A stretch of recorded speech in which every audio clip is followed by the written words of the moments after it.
Welcome to the show. Welcome to the show. I saw that Trump was live, and it's been a while since I've done one of these. Let's see what we can get into. Let's see what we can talk about in the midst of this forever war and see what Trump is up to, see how his mental status is. I heard Tulsi Gabbard quit, so maybe we'll talk about that. I don't know, man. I just want to check it out, and I thought we could watch it together, perhaps, if I can figure out how to do this, because my producer skills are a bit down, but we shall endeavor to persevere. And we're going to share some screens, and we are going to do some things here. Let's see. This is basically live.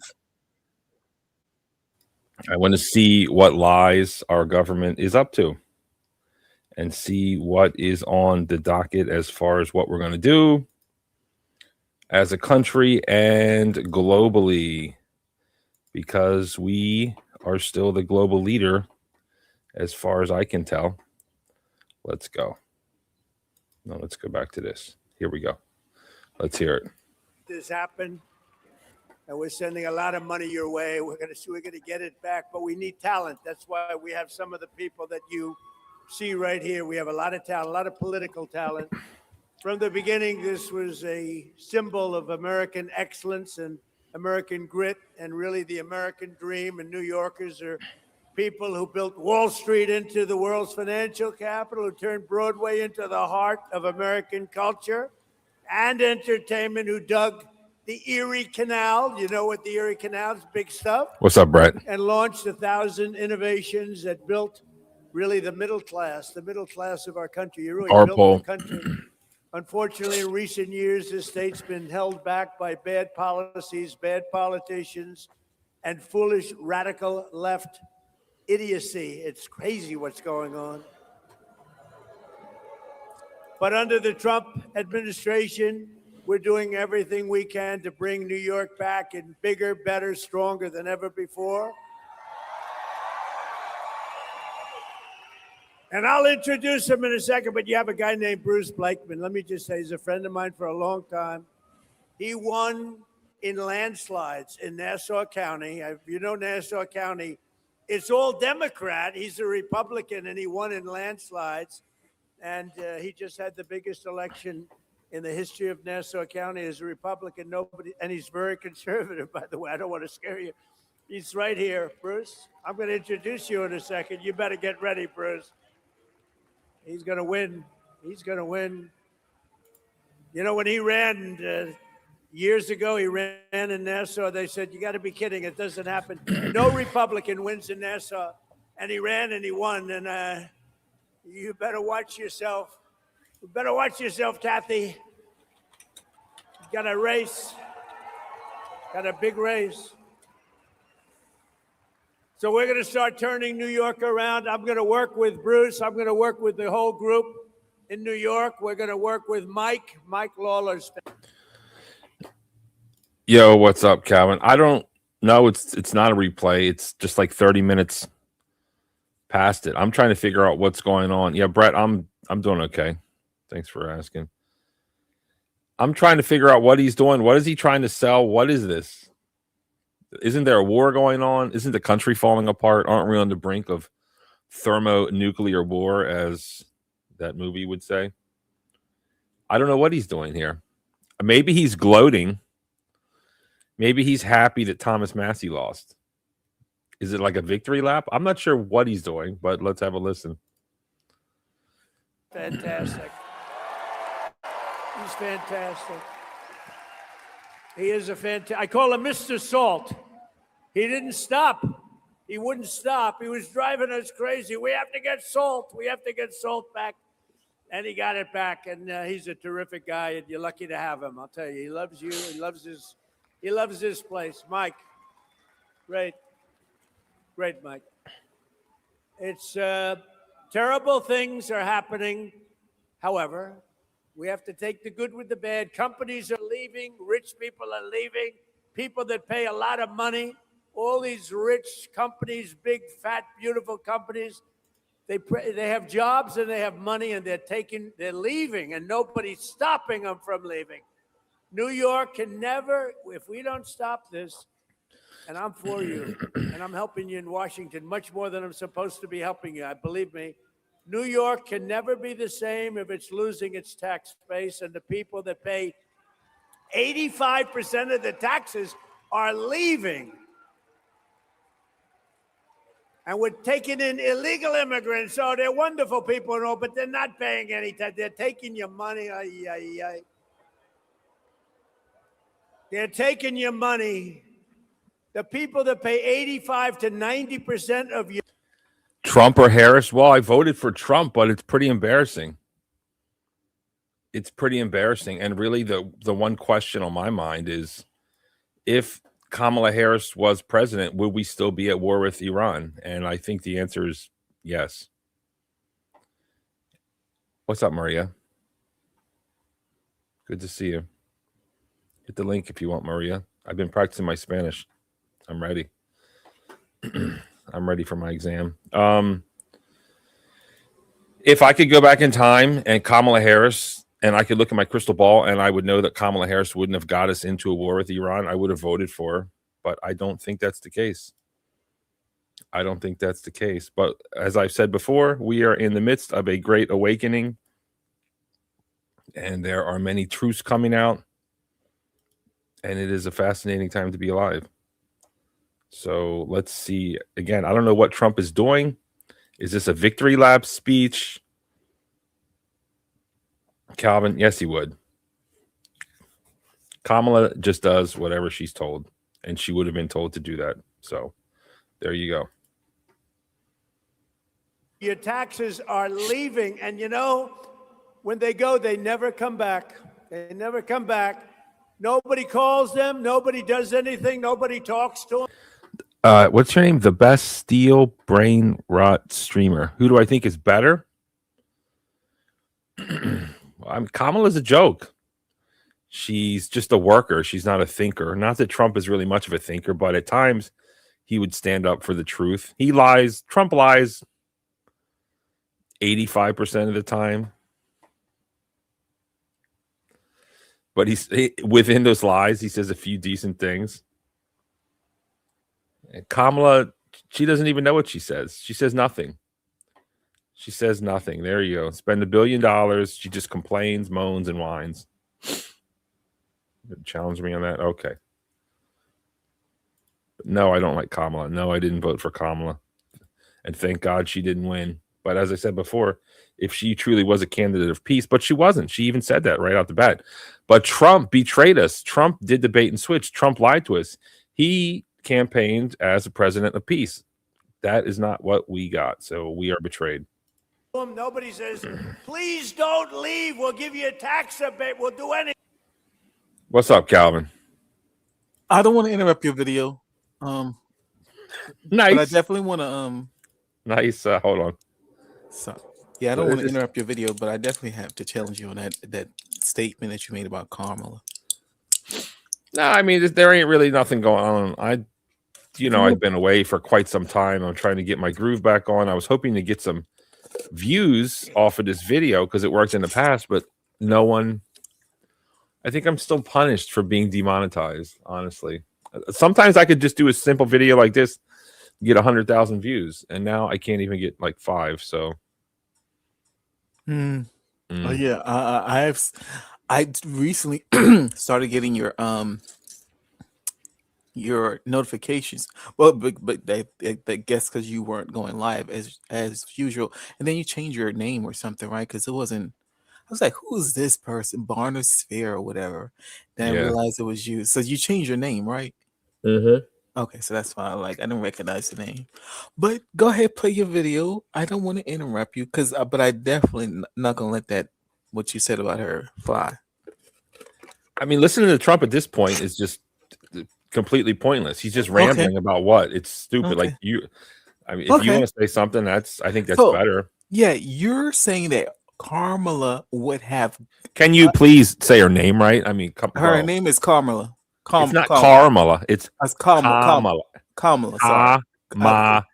Kamala. Sorry. Yeah, and Thank I you. should know better. But You are should. you? Yeah, why would what would give you that when no Democratic president has ever done that? No Up until Democratic this president point, has ever and done what, sir? so the report is that Mr. Netanyahu had presented this to Obama. He had presented this to Biden, and none of them bit and took him up for what he was saying. So I want to know why you think she would have done what her predecessors did not do. Well, first off, you have to remember that when Obama came in the office, we already had like 5,000 wars going on. So it's not like he was going to start another one. We had to waste at least 20 years in Afghanistan. And perhaps Obama would have done it if we weren't at war with Afghanistan and Iraq and all this other stuff was going on. Or maybe he was smart enough and listened to his generals and whatever and to figure it out like, yo, the same quagmire that Trump is in, they would have gotten themselves stuck in, and that wasn't a good place for us to be. So maybe can that also be part of his decision making why he did not do it? Of course. Okay. Look, Obama got some things right. Obama got Ukraine right. Obama didn't give weapons to Ukraine because he knew that it would be a disaster. He didn't want to give them false hopes.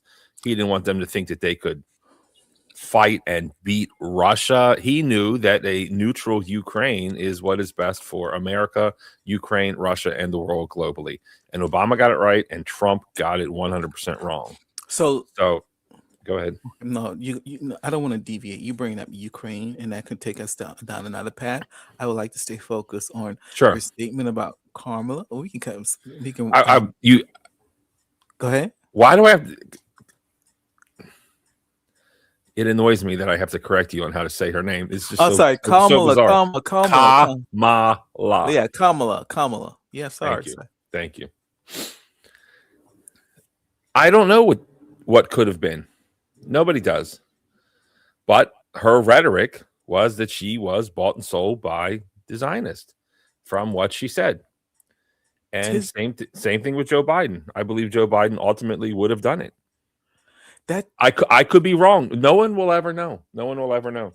But so that the word is that they presented the same thing to Biden. Are we correct? Because I can't remember the report. Yes, and he turned it down. So he's been trying to start a war with Iran for forever. Correct.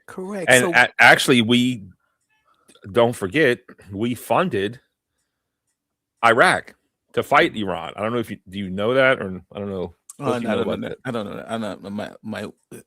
The foreign policy is weak. But go ahead. Okay, well let me tell you some truths. We armed Iraq. We armed Saddam Hussein. I don't know what you're laughing at. This is a real picture. No. I was nothing. That's Donald Rumsfeld. Perhaps I was laughing at something totally different. But go ahead. Okay, listen. This is Donald Rumsfeld. This is like the Pete Hegseth of the day. Donald Rumsfeld. Which one is he? The one shaking his hand, or the one in the middle? The one shaking his hand. Okay. We were on Iraq's side because they were at war with Iran for like, what was it, 8 years or something? We gave them chemical weapons to. Yeah, we did.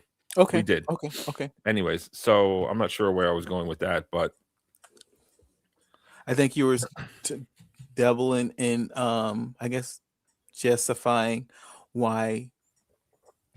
Go ahead. I think Kamala would have done whatever Bibi told him to, because she is. I don't see her to be. She just follows the path. She follows the path, and she's very successful at it, and she's very good at it, and she does what she's told, and that's what she would have been told, and that's what the people around her would have told her, and I think she would have fallen for it. I'll never know. I'll never know. But no, you never know. But you're speculating on, or you're saying what she would have done, as if her actions beforehand would have said something to that nature, and that's not the case. I think you're saying that because I think, quite frankly, that's the only thing you can't run to right now, being that Trump has put you in this position. You want to say that's she would have done something. Miss Harris would have done something like that when her record shows that when she was campaigning.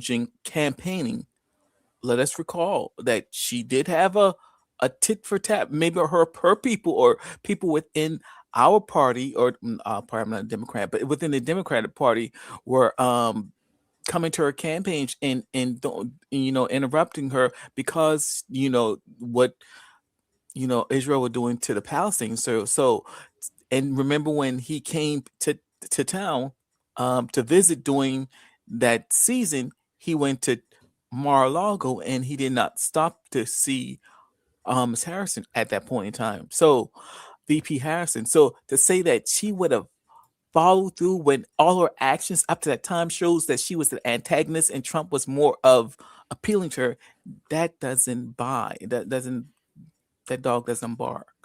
You see what I'm saying? You've got some good points, but as I said before, I'll say it again. I don't know what could have been. Okay, In an well, alternate timeline. I do know that Kamala never said anything against the Bibi Netanyahu's. what do you mean she never And- said anything? Joe Biden, there's some speech where he's like, he's the biggest Zionist, he's the biggest supporter of Israel. Out of his own mouth, he said this. There's some speech somewhere where he says this. And when they got Kamala on that show, a very favorable, I think it was The View or some type of estrogen-laced feminist layer of evil, and they threw her the slowest softball pitch ever, and they said, what would your presidency look like? How would it differ from Joe Biden? She's like, oh, nothing at all. Okay. And Joe Biden was just funding this massacre in Gaza. Now, has Trump funded it? Yes. So he's a failure in that regard, but at least he's like said something like, hey, maybe you should stop annihilating everyone. Not that Who? we got the results Trump did. So you're saying that during that point in time, Trump was more of an opposition to Israel than Kamala? Well, when Trump said something openly against Bibi, well, ultimately he did a bait and switch and he betrayed us. So really, I don't know what's worse. So I mean, he totally betrayed us. okay, so I mean, we don't need to rewrite history. The objective facts were out there. In terms of who had more harsh rhetoric to Netanyahu, was definitely Ms. Harris. Point blank and period. Never. She was because There's none. no, There's no, none. There's none. There's she none. was the only. Hold up the clip. She got She slapped. never said anything about that. Oh, she did because she had to walk a toe line because she had to respect the pro Israel people, but then she also had to her party. She was getting beaten on her parties because of what the bombing that was happening in Palestine. So she had to speak up and say that Palestine deserved their own.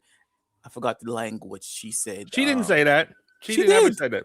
She never said two-state solution. She never said anything like that. She, just like the rest of them, have bowed down to the typical Zionist rrhetoric. It's always this. It's always this. It's our greatest ally, bro. Are we still going through? They still harbor this guy who came to America and tried to touch little girls. Probably has a history of touching little girls, and he is not extradited. It's crazy. It's crazy, but the world is waking up, and I'm happy to see that. And ultimately, the question is, what will become of this place? When will we stop supporting it? When will America stop supporting this? And will Germany support it forever? Because Germany is a huge supporter of this place too, mind you, interestingly enough. And I thought with this Thomas Massie election, the fact that he lost, Okay. I thought with a Thomas Massie victory, that would mark the complete turning point of what's going on. But the actual turning point, no relation, of course, has not completely occurred. But we can see that it's coming. It's cool. The thing that's funny is, it's cool to talk crap about this country now. Like, that's the cool thing. It's like almost to the point where, fashion, Remember when, like, I don't know, high tops were in fashion, and then everyone got high tops, and then once everyone had high tops, people were like, "Oh, I want low tops," or something like that. It's almost to the point where it's too fashionable. It's too trendy to dislike this country, but until they act right, we're going to have to call this out in some way or another. And it's crazy because even on the show, I have to watch what I say. I have to watch what I say because of them. Were you looking something up? Yeah, I was trying to find exactly because she had a prepared speech each time that came up, and people and the pro-Palestine people would come to a rally and protest. She would say that little stump speech, and I know she addressed it. So I'm trying to find that Okay. message. All But right. Well, I mean, you can find it. I can talk about Kamala Harris all day. I'm pretty good at it, I think. okay. If you want. How do you feel? How do you feel about Tulsi? I heard a rumor Tulsi quit. Did she make a speech? Do you know that? She Did she sent quit? a letter. She sent out a I letter. feel like I haven't even read this letter, but let's read the letter.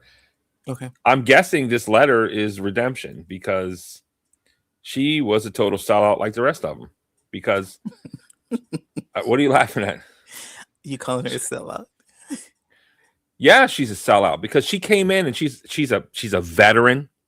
I think she's still active duty or something. Hold on, what does the letter say? I'm hoping the letter says I can no longer in good conscience support this warmongering POS president named Donald Trump. And for those reasons, I'm out. That's what I hope she says because she had such promise. Looking at a woman like that, I'm not anti-woman. I've worked for women that are great leaders, and we had such hope in Tulsi. She was a bit young, but with time, she could gain experience in politics. She's attractive, which, whether you like it or not, is important. It's not a total smoke show, but she's an attractive person, and we want attractive leaders because attractive leaders just get things done, whether you like it or not. Obviously, her military service. Interesting that she's from Hawaii. She likes to surf. There's a lot of things going on. She would drop truth bombs. She was fervently anti-war, and she was courageous at one point. But then, much like everyone else, when they get into power, they hold on to power. Sorry about this. I live where I live. When people get into power, they don't want it to go. And I can understand that. It's just, we don't want to let go of wealth, power, and prestige. But how much are you going to sell out? You're going to sell out your physical body. You're going to sell out your spiritual soul. And she was selling out her spiritual soul, and she was getting cut out of meetings. True. And what's the point? Like, what am I doing here? Collecting a paycheck, just being a stooge? What am I, female DEI hire, coming with all this promise and just not even be involved? We have idiots like Pete Hegseth. God, I can't stand this guy. He's a total warmonger. He's like he's got the mentality of a 16-year-old boy playing video games. He's like, exactly. We blew up a ship with a, okay, great. Our Navy blew up a ship with a submarine with a, torpedo, which hasn't happened in quite some time. So it is significant militarily and historically. That being said, bro, there's like a bunch of Iranians on there that they were just born in Iran and they're sailors, and now they're blown to bits or drowned. And it's just so vile. It's so disgusting. It's not something necessarily to be proud of, in my opinion. It's disgusting. And the fact that he likes that and goes on, and it's embarrassing. It's an embarrassment. And it's a reflection of the person that you elected or you voted for. It is. Yeah, I own it. Indirectly, a reflection of you. You put these nutty people in it. The Republicans, along with you, put these crazy people in charge, and now we're seeing what's that? You remember that that's the way FAFO? And I guess you guys are really I guess finding out. We're in the finding out phase. Yeah, y'all in the finding out. That's right. Now I'm surprised because Y'all, you mean we are in the finding out phase? well, of course, because I'm here by indirectly or by extension. I'm American. But I never trusted the dude. I am surprised now. I am surprised that he burned you guys in this regards because you remember he was supposed to be the isolationist. This was supposed to be the isolationist. Yes, that's what I voted for. Yes, exactly. I voted for that. And he just threw you guys. But see, I think that's what he was money. Here's my personal opinion. I'll turn the mic back on to you.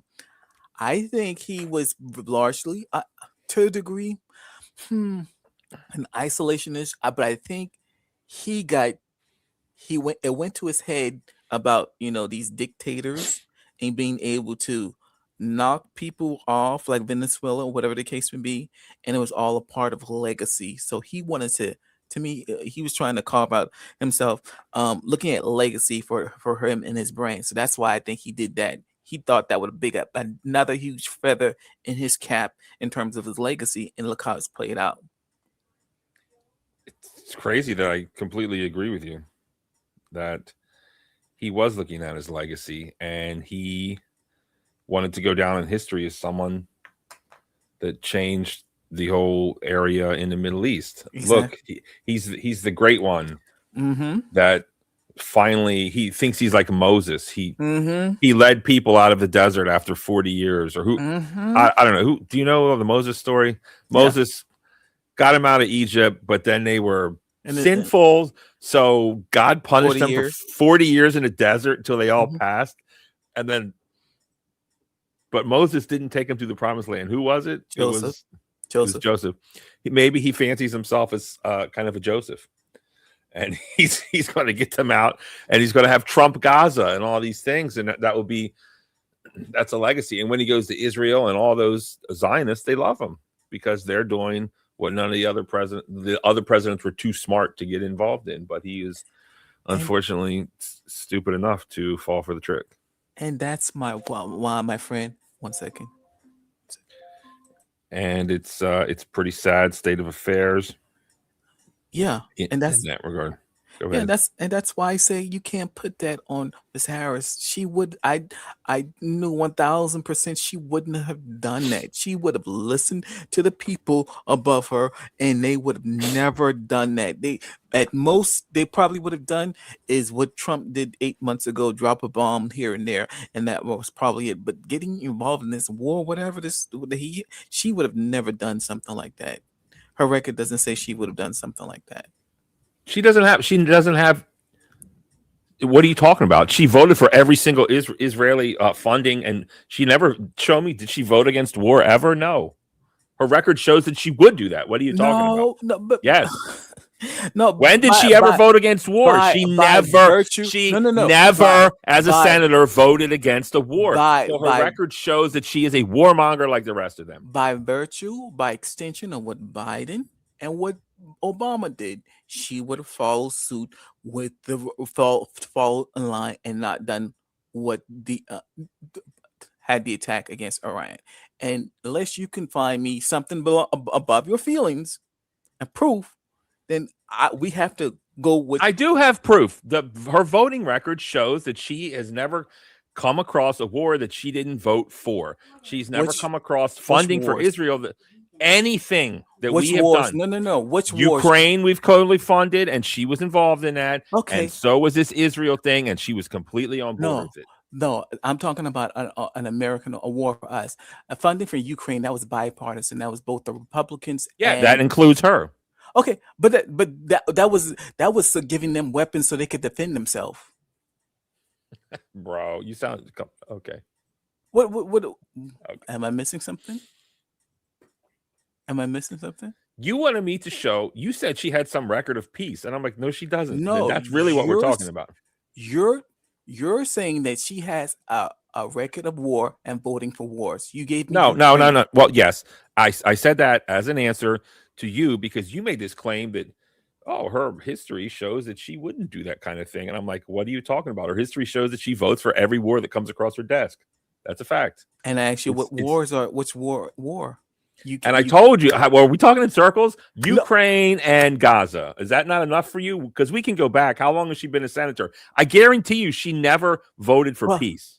I guarantee you she never voted for peace. Let me say it one more time so it sinks in. I guarantee you Kamala Harris never voted for peace. So are you saying that Congress voted whether Israel could go to war with the Palestinians? Are you saying that that was a vote that they took?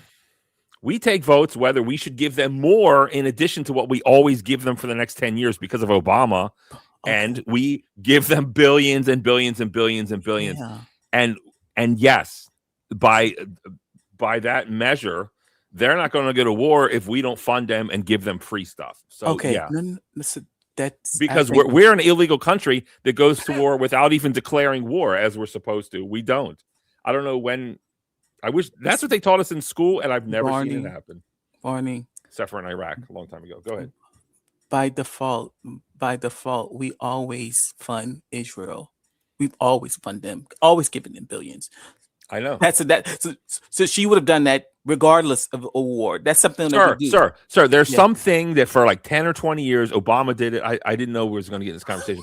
Yes, for whatever reason, we have to give them zillions of dollars. But in addition to that, we give them even more when they want to go blow up some people. Okay, we've done that. You're correct.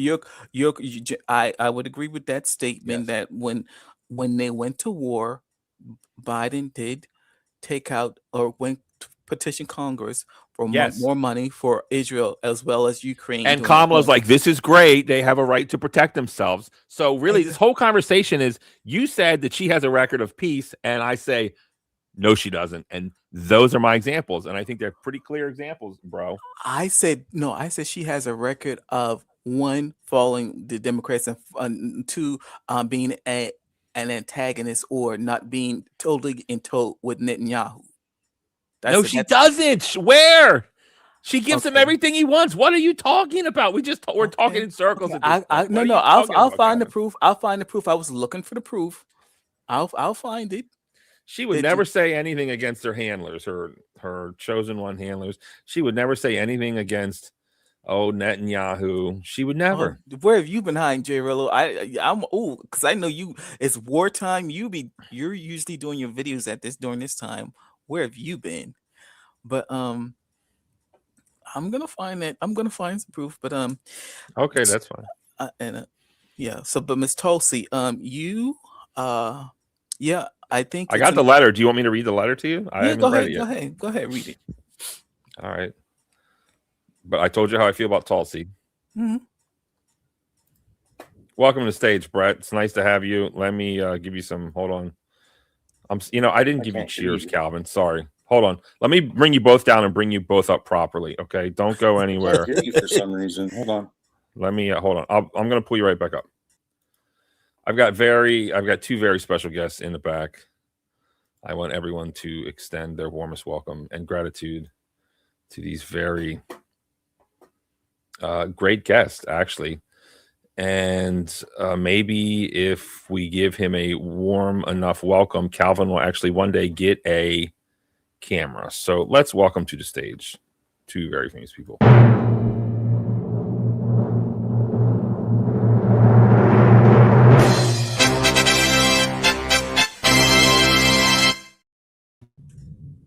Calvin and Brett, welcome to the show. Yeah, you fucking rule. Howdy. I fixed the audio. I can hear you now. You sound great. Looking good, Brett. Looking good. Yeah, it's going all right, Brett. Question, is Kamala what'd you say? Oh, I just said that's good. I'm glad to hear it. Thank you, sir. If Kamala was president and got elected, what do you think? Do you think she would have gone to war with Iran? Brett? She would do whatever her overlords told her to do. What would her overlords have told her to do, sir? in your opinion, because obviously we don't know, but in your opinion, are you listening to this, Calvin? Go ahead. Should, give more money to the only theocracy in the Middle East that's ethnically cleansing the Holy Land of Palestine. Turn a blind eye. It wasn't like she was the vice president. And what real efforts did she make to impede or stop the Biden administration from completely arming, funding, and selling a genocide and ethnic cleansing? Like, she did not really step up to the plate to do much of anything, right? If anything, it was like maybe give a little bit of ear service and step aside. She Right. plays the game. She plays the game well. She dresses very well. She's very There's the way she looks and her ethnicity. It's hot right now, right? That ambiguity, the big mix. She dresses so professionally. She can't speak well at all. So I don't know how that works, but she plays the game. And the only way that she could have ever redeemed herself, in my eyes, was if she got on stage or called a presser against her overlords and said, hey, Joe Biden's brain is mush, and I'm enacting the 25th Amendment. I think that's what it is. And I'm taking over, and I don't care what you people say. And if she took over because Joe Biden was obviously incompetent, I would have fully supported that. I'd be like, you go, girl. It's about time you grow a backbone. It's about time you use that brain of yours instead of just playing along and doing that. Listen, I got to take a short break. So, Brett, Calvin, can you guys handle it for a minute? Say yes. Yes. Yeah, I had no problem. I just wanted to touch on something that seems to be missing in the conversation taking place, and that is that she's taken AIPAC money.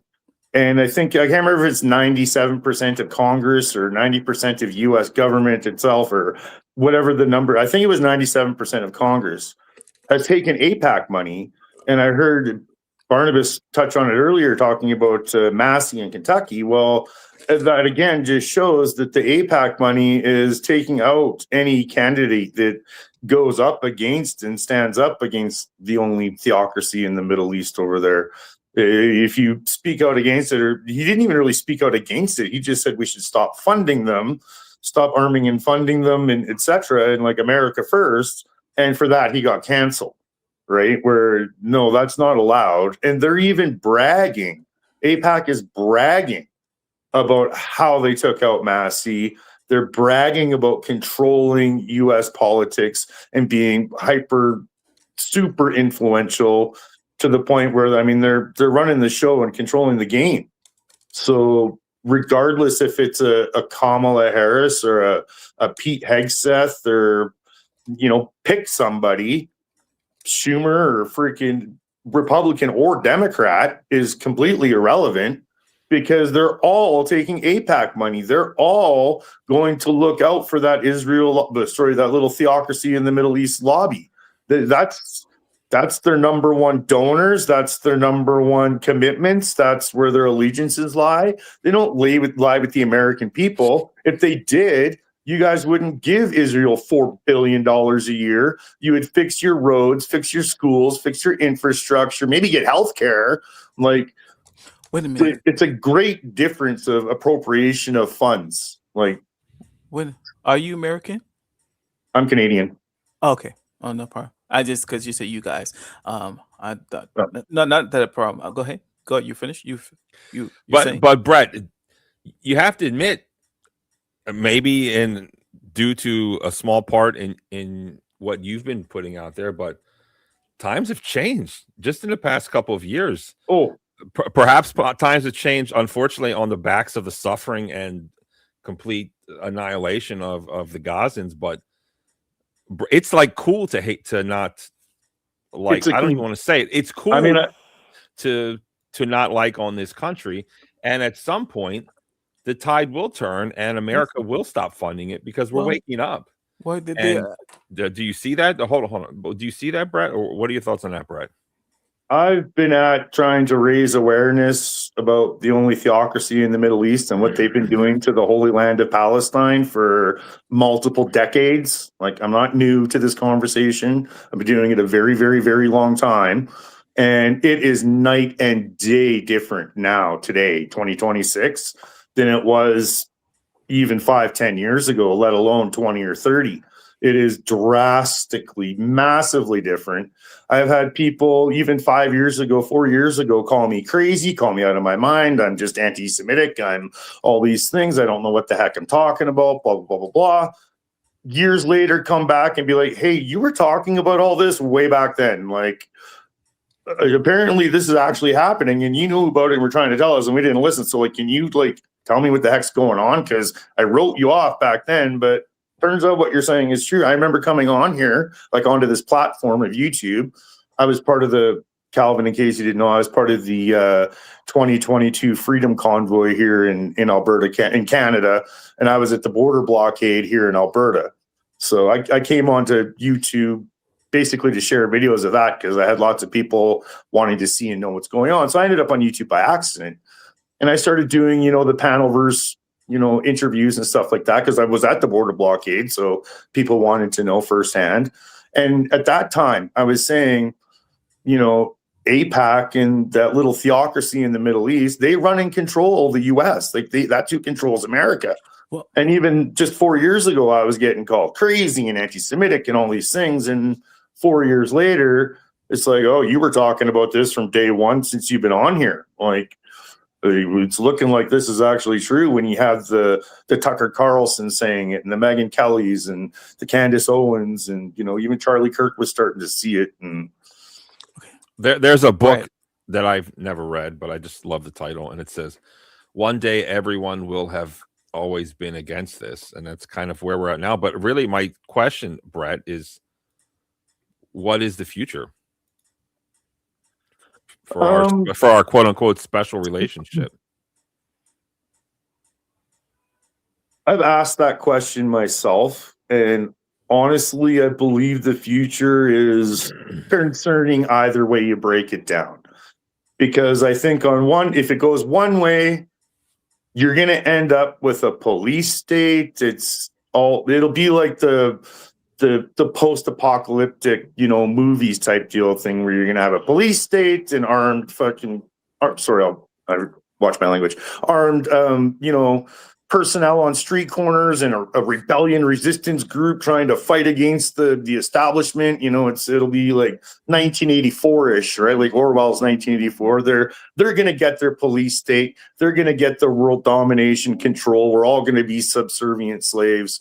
It's either going to go that way, or quite possibly, if you go the other way, I think there might come a time when there's going to be a number of countries, whether that includes the US or not, that eventually have enough of that little theocracy in the Middle East.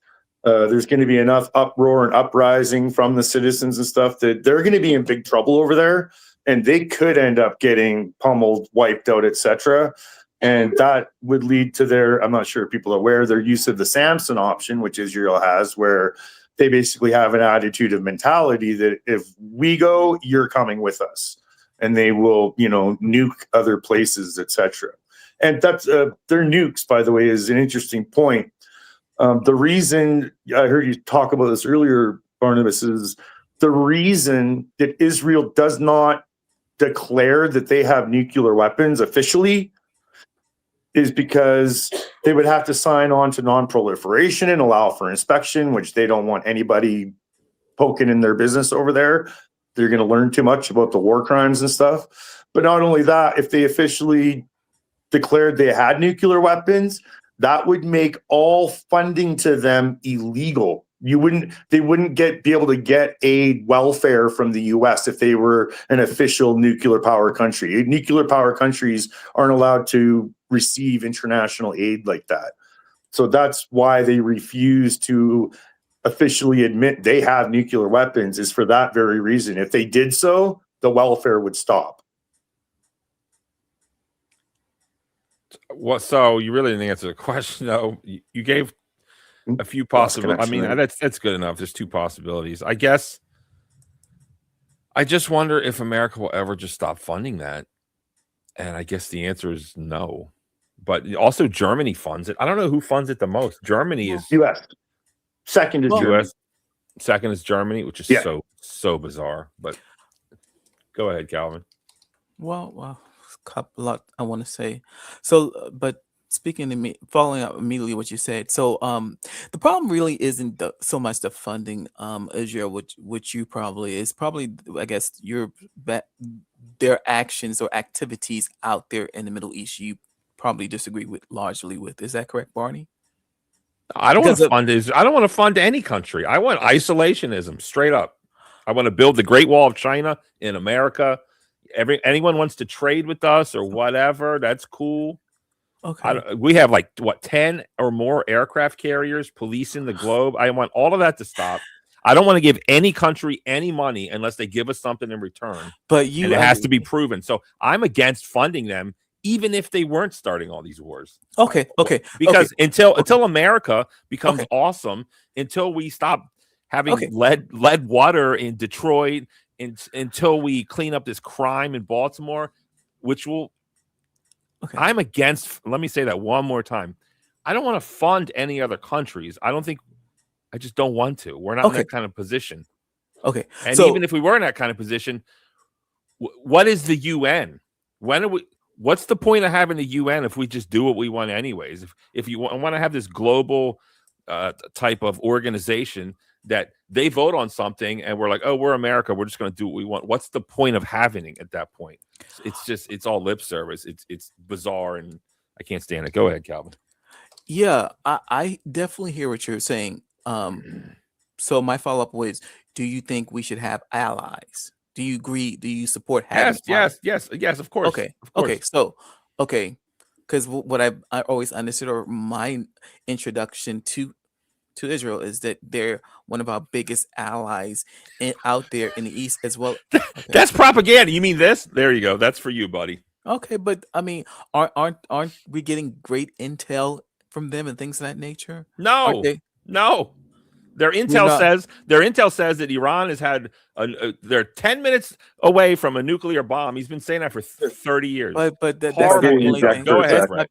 But come on, Barney. That's not. If I could interject for a sec. Go ahead, Brett. The intel that you get from Israel tells you, the little theocracy in the Middle East, is that Iraq has weapons of mass destruction, and you must invade them and go fight a decades-long war. That's not the only intel. Stop. That's not the only intel that they get. Because I remember distinctly when we went to I don't know who person we went to kill or whatever. The intel came from Israel, and we knew right when he was in his apartment or whatever. Oh, sure. If So they want you to go and assassinate somebody, they'll give you exactly coordinates to where they are. Absolutely. Then you get to do it, and not them, and you're the bad guy. Absolutely, 100%. Okay. So but the fact remains is that Iraq didn't have any weapons of mass destruction, and yet Netanyahu went to Congress and said that he did, and that if the U.S. invaded Iraq, that democracy would overflow the Middle East, and all blah blah blah, and it was completely all bullshit, bullcrap, nonsense, and lies. Right? So you're not getting good intel from them. You're getting what the intel that they want to give you and the narratives they want you to think, so that you'll support them and go along with their nonsense. Okay. Israel spies on us. Sorry. That's excuse me. They spy on us, and that's how they have nuclear weapons. They sold nuclear secrets or something to get these nuclear bombs. They are our worst. They are not our ally at all. They are the opposite of an ally. There's another example of that. They're a burden upon us. Go ahead. There's another example of that where they bombed the USS Liberty. So they attacked the USS Liberty, and we all know how picky America gets with their Calvin, boats. Calvin, do you know about that? No. Oh, that's a tragedy. Absolute tragedy.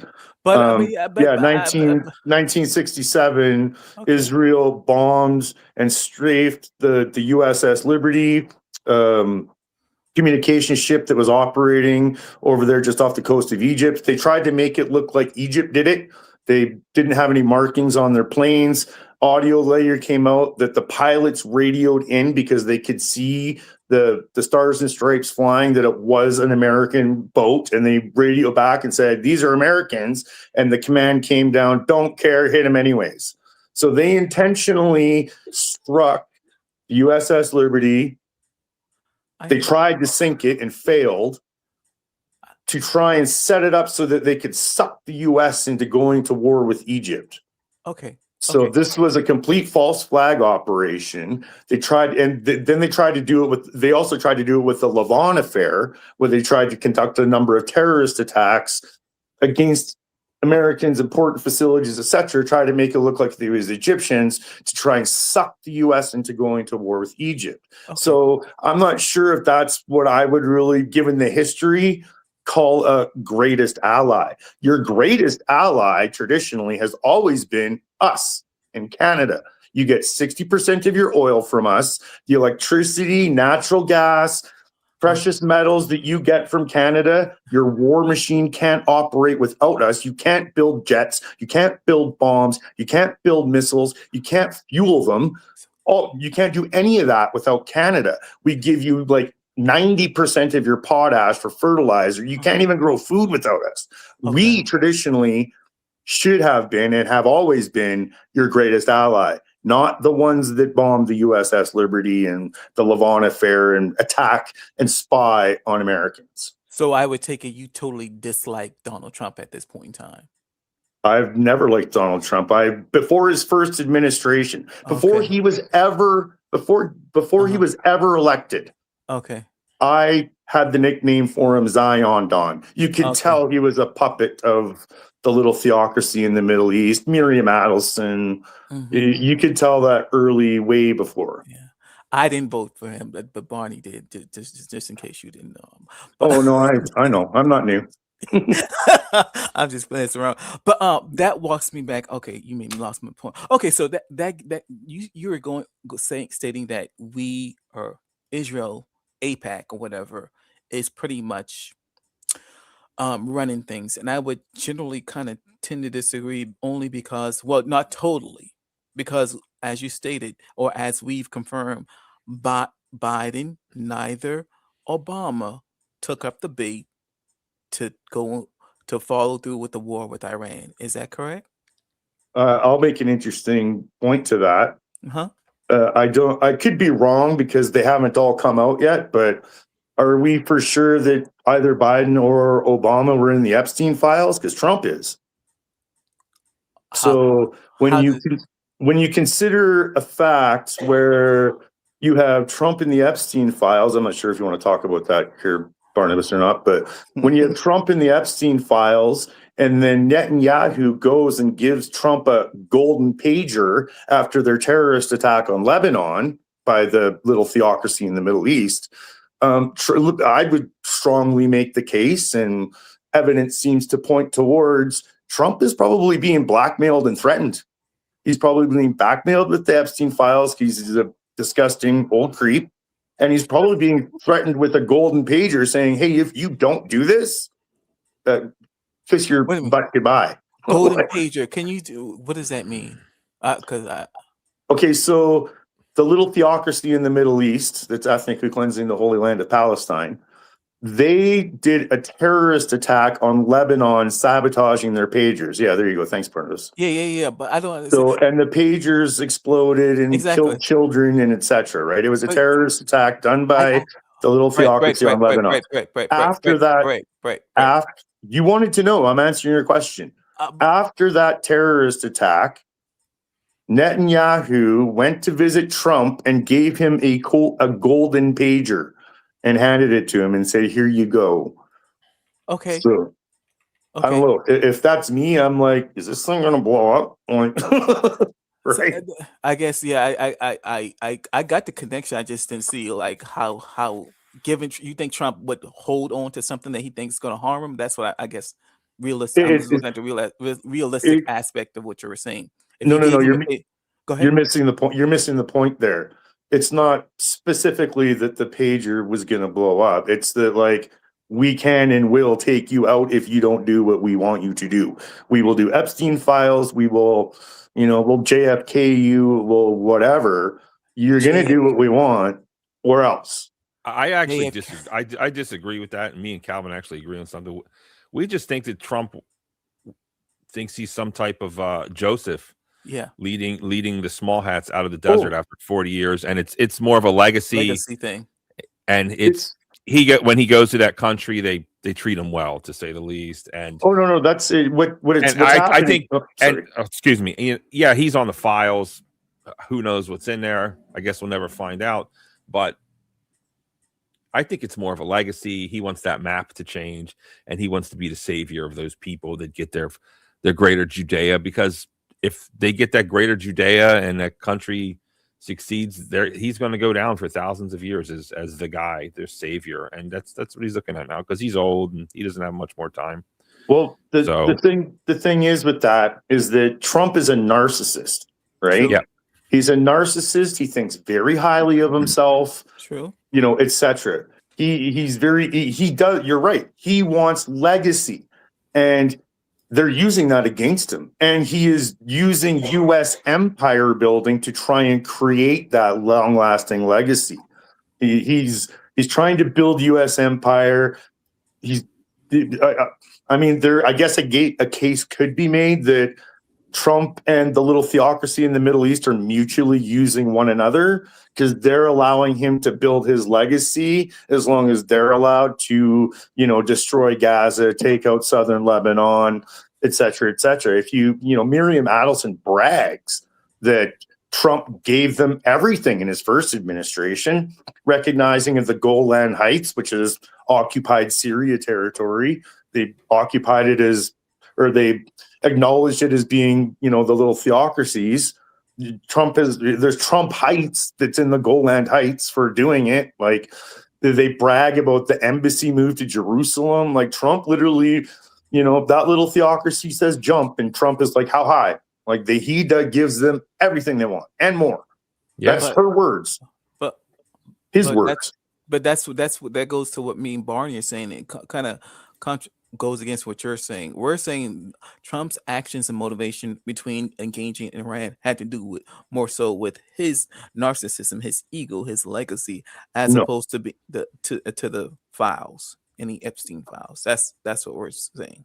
Strongly disagree because their own administration has outright said numerous times on record that the reason that they went and attacked Iran is because the theocracy forced their hands. They've said outright that they were dragged into it by the little theocracy in the Middle East that's ethnically cleansing Palestine. It's been openly stated on record numerous times. So it's Trump. Trump's doing what he's told. Like I said, it's a case could be made where there's like a mutual using of each other. The only theocracy using him to get their war with Iran, to get their go-ahead to finish off Gaza and turn it into a Riviera of the Mediterranean, whatever. Like they're getting their way and he's getting his way with his legacy and trying to redraw lines on maps. And he wants a little asterisk by his name in the books, right? So it is your position that Israel knows what's exactly all parties within the Epstein file. Is that what you're saying?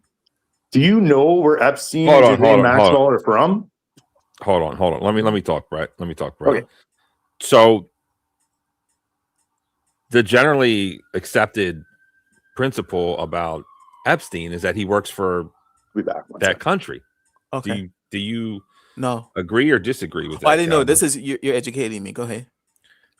Well, this is what people like me and Brett believe is Okay. that Epstein has this island No. where things go down. Okay. Have you seen The Godfather? Have you seen that movie? You don't have to. I'm aware of what. I'm just saying the Israel connection. I think that's what I need enlightening from. That's why. Yes, here comes this guy out of nowhere. He has billions of dollars, and no one can figure out how. He's working for Israel. He's working for their Mossad, which is like their CIA or something.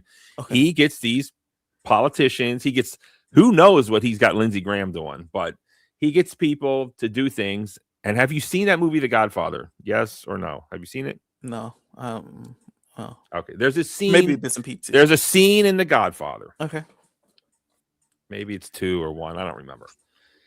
And they're in Cuba back when America used to like Cuba. And they have this senator.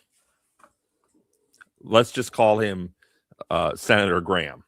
I don't know. It was acting, so we don't know who it was. And they bring him in to this place. He's in Cuba partying, and they have this woman. She's a sex worker, and they finish her off somehow. It's not shown. And then in the midst of this guy comes into the room with a camera and takes a picture of a senator with a passed away sex worker in his bed. Hyman Roth, thank you. Thank you.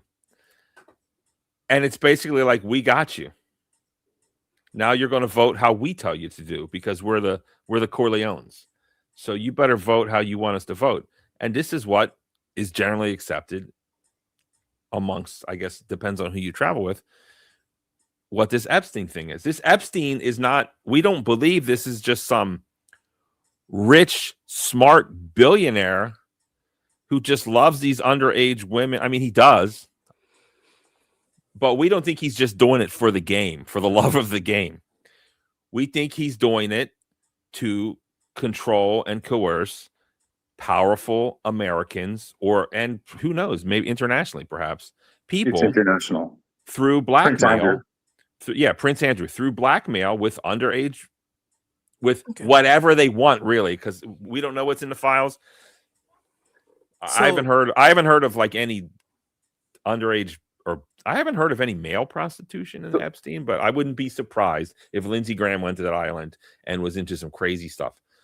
And it's just this island where people are blackmailed, and that's what we think it is. And yes, we think he works for Israel. Go ahead, Brett. If I could just add a caveat to that, because I've been thinking that you haven't been around for a little bit, so we haven't really talked too much, but I've kind of had a different perspective on that. Epstein was very specific, and I mean, not to necessarily give gravity or weight or listen to a lying, manipulative con man, but he was very specific when he said he did not work for Mossad. He was very specific when he said this. He did not work for Mossad. He was very specific and said that he represented the Rothschilds.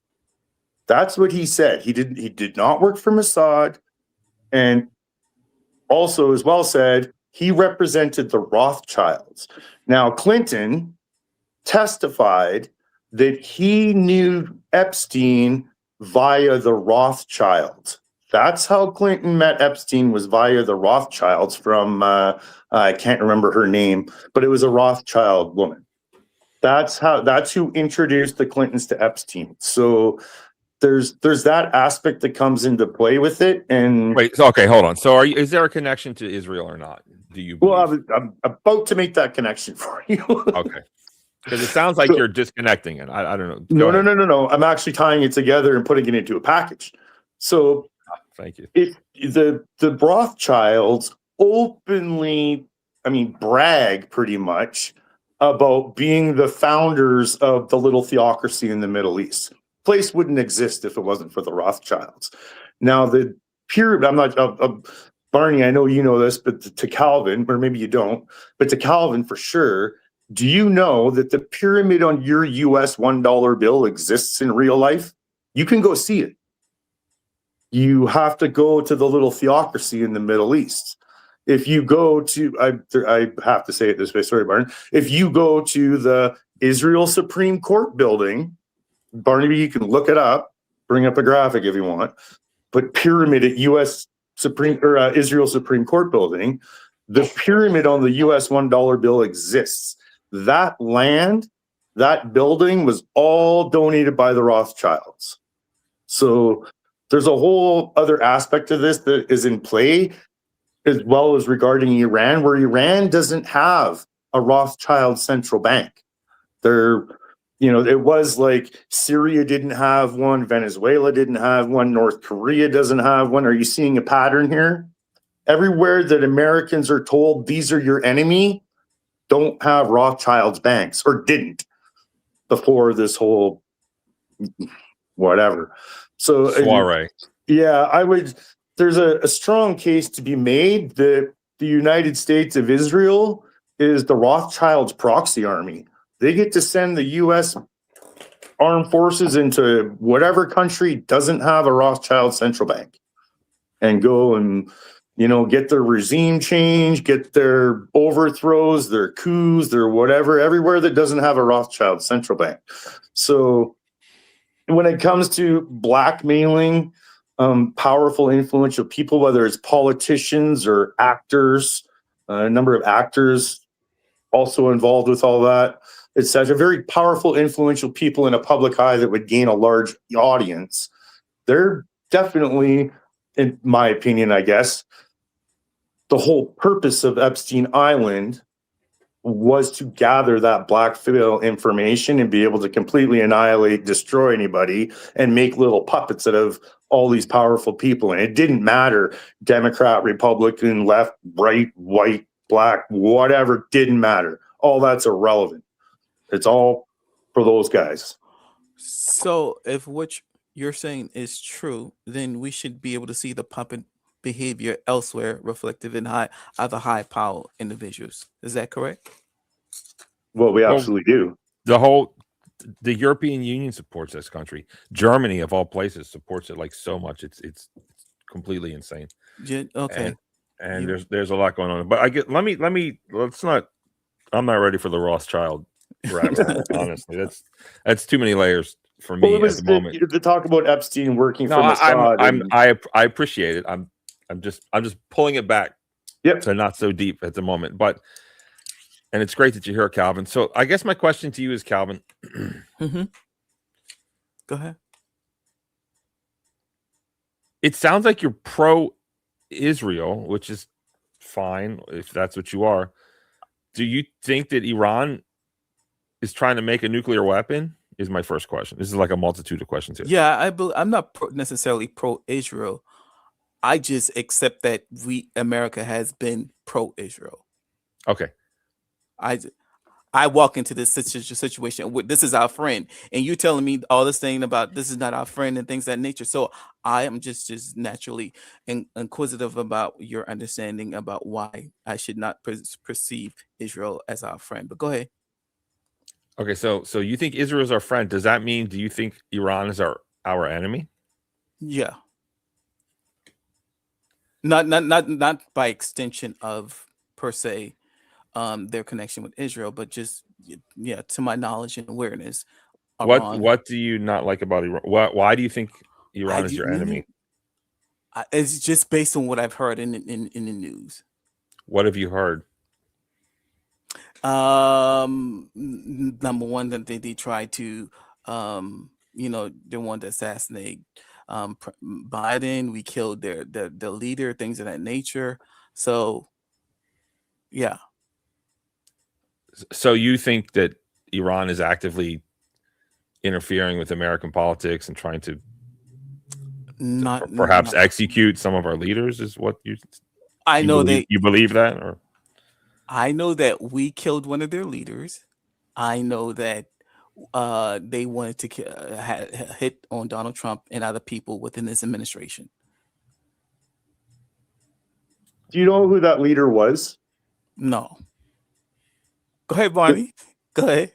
Sorry, I didn't want to interrupt your line of questioning, Barney, but the Soleimani, the leader that was taken out, he's basically, for a way to put it in kind of layman's terms, he would have been like the Pope type of deal thing, right? Just to kind of make the relation so there's kind of an understanding. Now, there's an interesting story with him, because I'm not sure if you know, have you heard the rhetoric? You said you listen to the news and stuff. Have you heard the rhetoric that's been going around where like Iran started this 47 years ago and etc.?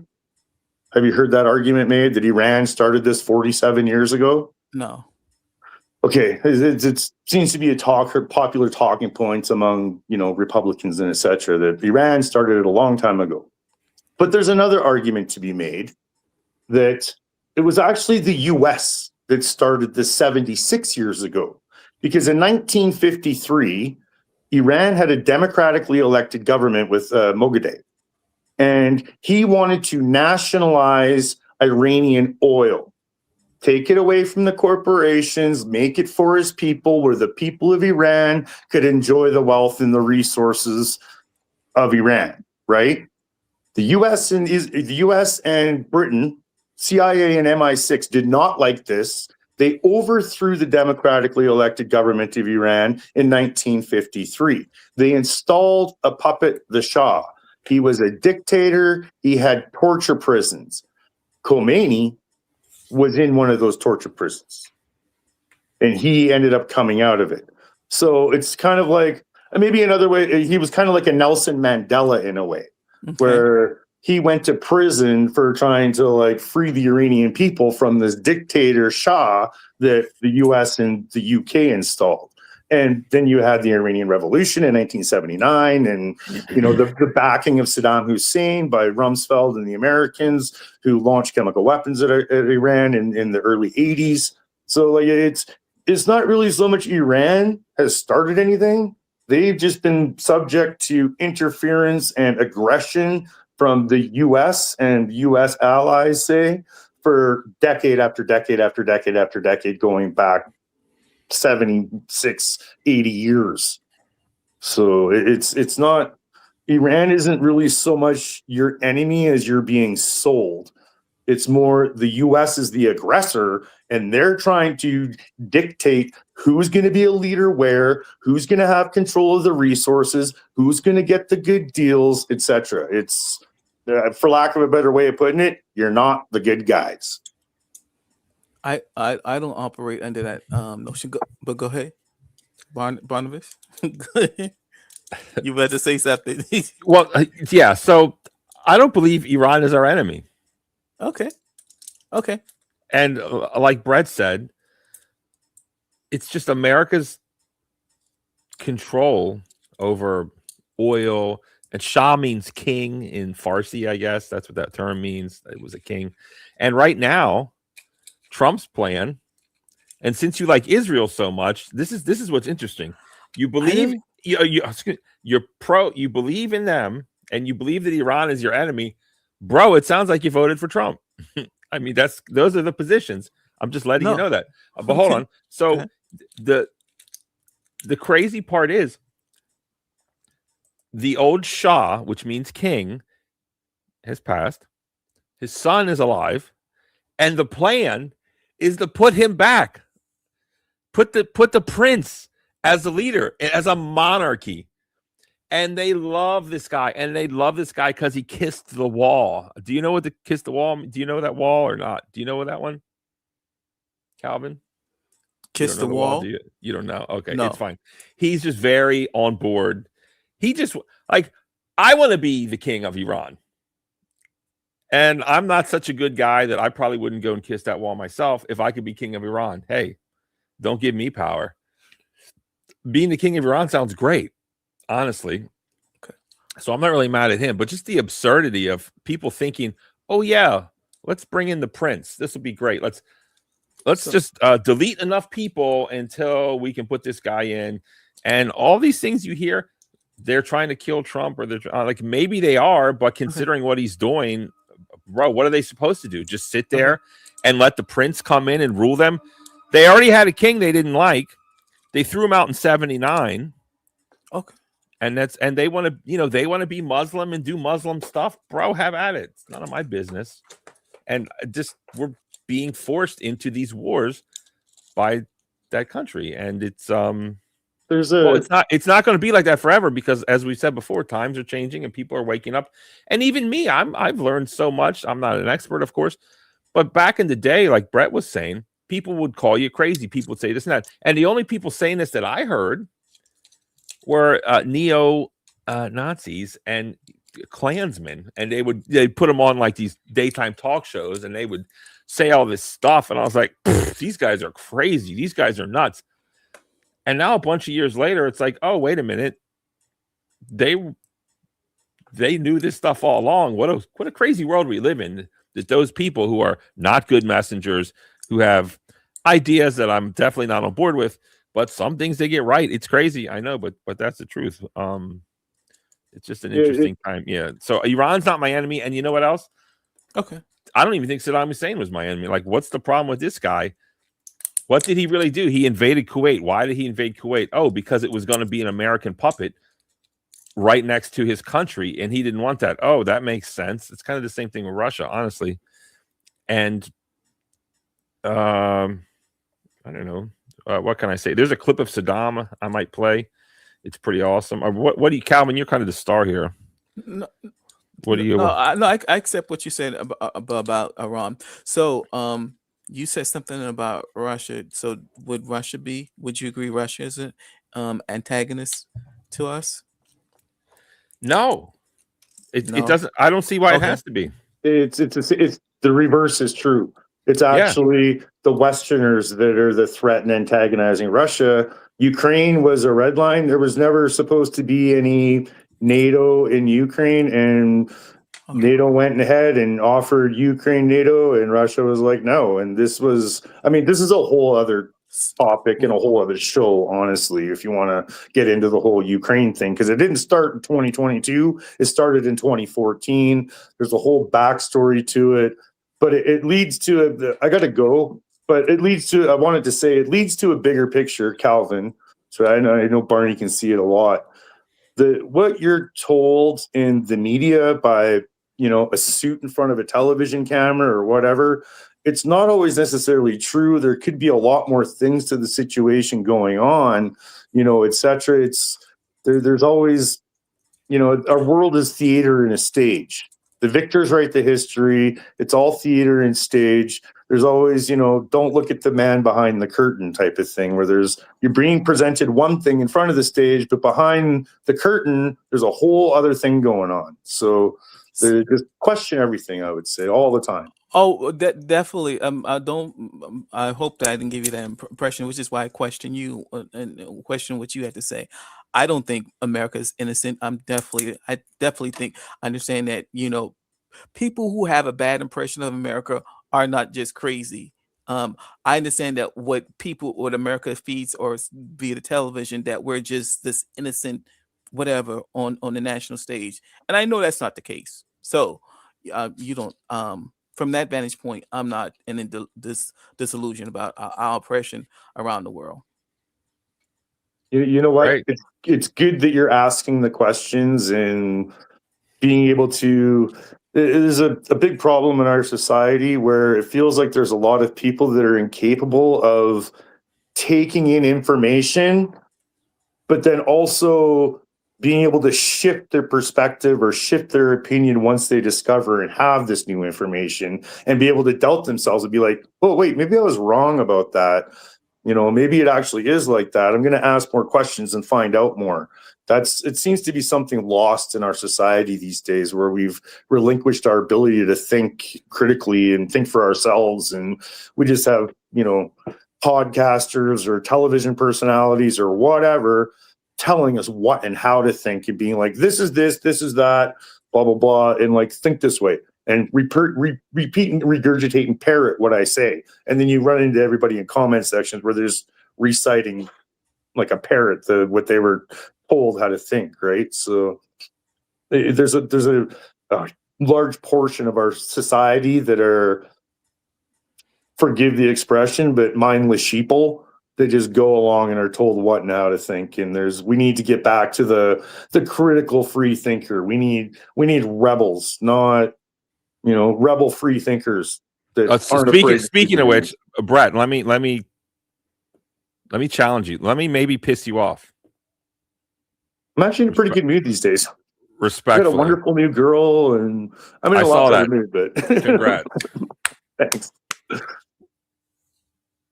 You said you're leaving in a second, or I have to go before too long, but I can hang around for a minute. What's up? I don't want to change the topic, but how's immigration looking in Canada? I've seen some things. It looks like there might be something happening in Canada. Do you have anything you want to say on that? Sure. Just one sentence. No, it's going to take more than that. Okay, then don't answer it. Don't answer it. Never mind. Okay. Never mind. I'll put it to you this way. I recognize that the immigration crisis that's hitting Canada, the US, the UK, Germany, wherever, it's being done on purpose and by design. Okay. Specifically to rile up and wind up the population against immigrants. Our society, our Western society, we're being turned into Nazis. We are being turned into Muslim-hating, immigrant-hating Nazis that are ready to go round people up for deportation and have people think it's their civic patriotic duty to do so. That is exactly how the Germans got turned into Nazis. Germany was incredibly intelligent people, one of the most advanced people on planet Earth, highly educated, technologically super advanced. German engineering is world renowned for hundreds of years, right? super advanced, super intelligent people. How did they turn those people into Nazis? You're seeing it happen again right before our very eyes. That's how I feel about immigration. It's being done on purpose. They want people pissed off at immigrants. They want people ready to round people up for deportation. That's the goal. That's why they created the toxic environment. I mean, are you okay with becoming a minority in your country? Let me put it to you this way. I stand with Indigenous people. So I see all of these, maybe I'll end up pissing you off. I see all these freaking white people walking around saying, you need to assimilate to the people that are already here. Well, they don't speak Cree. They don't wear mucklucks. They don't freaking go hunt buffalo. They don't go to powwows. They're not respecting the chiefs and the elders. The white people that are on this land, they did not assimilate to the people that were already here. So it's pretty hypocritical to say you need to assimilate to us when they didn't assimilate to the people that were already here before them. And I've been using that argument a lot lately when I hear people say, you need to assimilate and be like us here. It's like, you didn't. You and the ones before you didn't. You can't expect them to do it. That's why you have... Listen, that's a compelling argument. I'll give you that. But honestly, from what I see, it looks like your country's turning into a cold India. Well, I mean, that's, again, I view it as being done on purpose. No, but how do you feel about that? Like, are you going to be okay when you wake up one day and everyone's Indian except for you? No, it's a serious question. No, why can't we ask these questions? A, I don't believe that's happening. And B, I'm an egalitarian, so I want equal rights and equal opportunities for everybody. I don't care if you're white or black or brown or Christian. Okay, so you're okay with it. That's fine. That's fine. No. Hold on. No. Don't put words in my mouth. I'm not saying like, yeah, I'm all for mass immigration. Like, no, definitely not. Like they're creating housing price increases, right? There's job availability, but they're turning your country into India is what's happening. But the thing is, Barnabas, is that I recognized that decades ago when the past conservative government was in. Because there's a lot of people that try to blame all this on the liberals, and it didn't start with the liberals. It started with the conservative government prior to them. I'm not even talking. I'm just talking ones about. That really ramped it up. I'm not even talking about who. I'm not talking about who's at fault. Let me finish first my question point. is it happening? And it's philosophically okay. So it is happening, confirmed by a real Canadian. It's mass immigration for sure. Do you think it should stop happening? I was saying, I don't care who did it or why or what. I'm getting to your questions. I was saying during the previous conservatives from 20 years ago that were ramping it up. Listen, that were ramping it up. That this immigration influx that they were creating was going to cause job shortages, housing price increases, etc. We already know that. We know. I'm answering your question. Okay. Yes, I am against it. I called out what was going to happen years ago. Turns out I was right and correct. I just acknowledge that it's a bigger picture than what we're being sold on the surface. Yeah, I am not in the high levels echelon of policy making. I'm on the streets, so to speak, of YouTube. See who's the one getting frustrated and angry here? No, I'm not. I don't know. It's giving you a hard time. I think it was a fair question, and you just there's definitely mass migration happening. It's being done on purpose, and I'm not for having house prices skyrocket. I am not for the high school kids being unable to get jobs, like pumping gas or working McDonald's or whatever the heck. I'm not for those things. It's not. I mean, how do you feel about having to learn? How do you feel about having to learn a whole new language like Hindi? Well, that's not going to happen. Do you? Well, it could happen. If I were to learn another language at this point, it would probably be Arabic. Do you speak French? Where are you in the French area or not? No, totally other side of the country. Which is what, the west side, right? Yeah, I'm out west. I'm in Alberta. Okay. I'm out Alberta. Alberta this year. I went to one of those French areas ski one time. Anyways, Okay, Calvin. I think Another Calvin's being very- interesting note. This is a global problem. This isn't just exclusive to the U.S. or exclusive to Canada. Everywhere is feeling this. Everybody is feeling this. UK, Australia, France, Germany. Listen. I know that, and Yeah. what I see now, and you want to talk about Germany in the 30s. I'm re-examining what was taught to us, and I'm questioning a lot, and I'm going to leave it at that. But It was all crap. what was taught to us, I'm not completely believing. Okay, and I just want to leave it at that. But you said, like, how could they do this? And I see similarities now to then, and I find it very interesting. And I look at Europe, and I look at these countries. I look at Ireland, and I see the complete change in demographics, and it's just interesting that that's happening. I guess like the whole world is going to become globalized into one type of standard, but it's interesting that it's these European led or European historically led countries that are taking all these people in, and it will change the country. And you know, when hold on, I'm talking, and when we say that, people look at us like we're crazy, or oh, you're a bad person because you notice something. And it's like, well, there's a whole culture that's getting wiped out. Well, it's your fault because you didn't have kids. Okay, it is, but why are we not having kids? It's something to look at. It's something to look at there. And just That's actually easily really answered. Okay, go ahead. As far as the kids things go, a very advanced, educated society traditionally will recognize that having 4, 6, 8 kids, whatever, is unsustainable, and they usually dial back on their birth rates. That's just the statistical. Of course. So why are we? On that note, it's like we're facilitating other people's type of behavior and somehow picking up the bill for it. Well, to the point where it's going to bring down. Shouldn't we protect our family first, and then shouldn't we? Life is a circle. We have ourselves, and if we're not straight, if we're not good, then we can't help anyone else. And then we have our loved ones. We have our mom, our dad, our wife, our husband, our children, and we need to protect those people. And the people closest to us, we should protect the most. That's just natural. But it just seems so bizarre that we're not doing that. We're protecting these other people or people thousands of miles away, and it's so bizarre and crazy to me. And I just can't for the life. I'll help you make sense of it. Okay. I'll help you make sense of it. So let's take a place like Syria, right? Where you have the US bombing them after they install their little terrorist organizations that are backed by the US. So you go in, you bomb Syria, you have refugees. These refugees are being told to go to Europe or go to North America.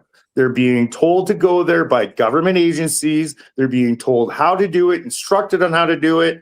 They're being ushered in. But why? And I'm getting to that. They're being ushered in, right? And they're told to come here, and then they are used for demonization propaganda. Venezuela is another good example. So you have an economic sanction on Venezuela. They're not allowed to prosper. You have economic migrants that are just looking for a better life.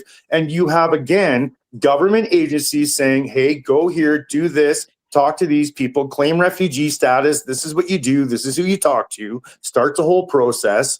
And now you have refugees, you have immigrants, right? And it's being done on purpose, specifically to try and rile up the citizens against refugee and immigrants. That doesn't make any sense. That doesn't make any sense, Brett. The funniest part, yes, it absolutely does when you understand what their goals are. The funniest part is that what we Westerners are being warned about, that refugees and immigrants are going to take over your country and etc. The fear mongering that's given to us, that's actually what the Zionists did to Palestine. They invaded and took over Palestine through refugee immigration crap. What we're being warned about is exactly what was done to the Palestinians. And they want us doing that, where you have people rounding up people in the streets, etc. to put it to you bluntly, a different It way. doesn't make Brett. It doesn't make any sense to Yes, it want does. people. It When you doesn't. understand It says their goal. you want people to not like people, so force them into your country, so then they'll round them up to get them out. Bro, makes no sense. Go ahead. It does make sense when you, if you think about it in terms that their goal, they want civil war. They want us on the streets fighting each other. They want fire in the streets, gunfire in the streets. Okay, fine. What is their ultimate goal? What is the ultimate goal? Because at that point, when people are warring each other over the streets, over Nikes, or What is the end result that they food, want? What? Skip to the end. What do they want you're ultimately? going to have the people that are hiding in their homes demanding a police state. You don't have to implement a police state upon a people, not if you can get them to demand one themselves. So we are having the toxic environment created in which they want us to go. This is just my thoughts, theories, where I think the goals are. I'm not saying anything's concrete here. This is my opinion. They want us at war in the streets so that the people hiding in their homes are going to demand a police state, and then they're going to get their fascist police state. Remember, we talked earlier about which way, how things were going to turn out. They want their police state where they have obedient workers. Stop. Sure. No, Did it make sense? I heard it the first 3 times. Yeah, you got to the end. It makes sense. I don't know if I believe that. I don't know. What other goals would they have? Cheap labor for corporations. Maybe Sure. white guilt. They feel bad. We have to save everyone. No, I don't want to be called racist. So let's just bring in an entire new demographic of Indians. And there's like what, 3 billion, 2 billion Indians, bro. It's like 1 billion compared to 1 million is like so much. It's the so difference is about 1 billion. There's like so much. There's so much difference, and there's billions. See, last time I checked, there's like 300 million in America or something, and there's like 2 billion or more Indians, bro, and they're not stopping. They're going to take over the world. Well, and without sounding too conspiracy theory-ish, there is another aspect of it where they want a depopulation as well, right? So they when they move towards world wars and etc., it's going to create a depopulation, which is also a part of. It's actually funny. I'm not sure if this is in people's recent memory or not, but the Georgia Guidestones that were blowing up a number of years ago. I was just going over those a bit, like a couple days ago, and it said right in the Georgia Guidestones about population and etc. So I don't know what that is. Did you hear me say that? I don't know what that is. What's a Georgia Guidestone? Now you have something to do. Okay. It's Okay. All right, everybody. I gotta Georgia go. Guidestone. Yeah. Thank you so much, Brad. You took it a little too. You took it too deep. That's what she said. I'm sure you hear it all the time, but I do appreciate your triumphant return. Thank you so much. Congrats on your new woman. I wish you nothing but the best. There you go. Yeah, you fucking rule.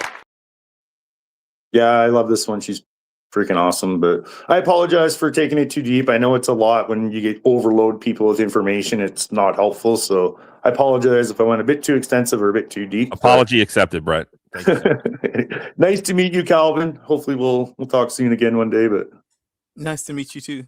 Oh, he's here. Right on. cheers. Thank you, Brett. Good to see you back, Barnabas. Thank you so much. Appreciate Cheers, it. bro. Like, share, and subscribe. Get your girlfriend to subscribe to the Barnosphere, sir. Calvin, it's you and me again. What's up? So, well, it was a lot to intake, listen to with your conversation, but I did want to, while you were talking, I did find some information. I was going to post it back here, in terms of, well, you want to go back to Kamala, or what do you want to go? Kamala. You always put me in a strange situation where I have to defend Kamala, and I don't like it. I don't know. Her name is Kamala, and it was confusing for me because I had to take a minute to learn her name. And let me tell you why. Because there was a professional wrestler named Kamala, the Ugandan headhunter, great wrestler. I remember and spelling is the same. Spelling is the same. And it was like, as a white guy, if you say her name wrong, they're called racist back then. They would say all these things about us. You don't get. So I'm kind of coming at you with that same energy. And Mr. Norbert Wiener Milk, welcome to the show, sir. It's nice having you. Hold on, Annabelle. Barney, you were. Oh, she doesn't like my attire. Damn it.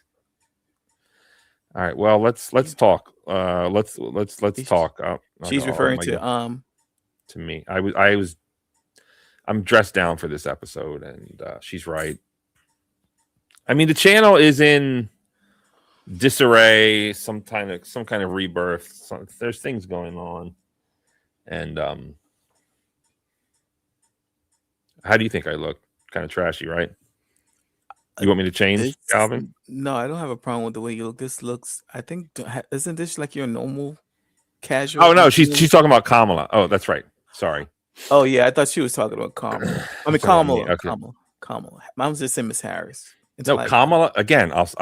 I'm such a broken record on this show, but let me say it again. I don't like Kamala because she doesn't stand for anything, as far as I can tell. She just stands for herself gaining power. I think if there was a bill that would just dissect dogs without anesthesia live on TV and that would make her the president, I think she would go for it. Like really, Okay. that's how the praise she is. But the thing that I do, and let me repeat myself 1,000 times, so all my longtime millions of fans that are listening right now, I say this all the time. Kamala Harris is the best dressed, most professional looking woman that I've ever seen in the business or political sphere. Some women, they dressed too revealing, a little too over the top. Hillary Clinton looked good, but her clothes look too expensive. But I just love the professional attire of Kamala Harris. It is the benchmark for all women that they should follow. Compared to like a fake Dr. Cheyenne Bryant, who is overly sexualized. Still attractive. Yeah, even more attractive, but overly sexualized. And I don't like that. Go ahead. So you have a problem. Would you say her character, Donald Trump's character flaws, is worse than hers? Character flaws? Yeah, because that's all you keep coming back to about her. She wanted to do this for herself. She doesn't have a. She just wanted. That's what I'm getting from you. It's all about her or whatever. Kamala's an empty vassal. That's my problem with her. Okay. Trump is a buffoon and a this and a that, and he's horrible and he's a disgrace and he's an embarrassment. Okay. But there's something in him. There's something in him. Evil. Yes, there is. There is evil in him. Absolutely. And that's what you saw more beneficial at that point in time. I overlooked the evil. I overlooked the evil for the slight bit of substance that was in fact in with Trump.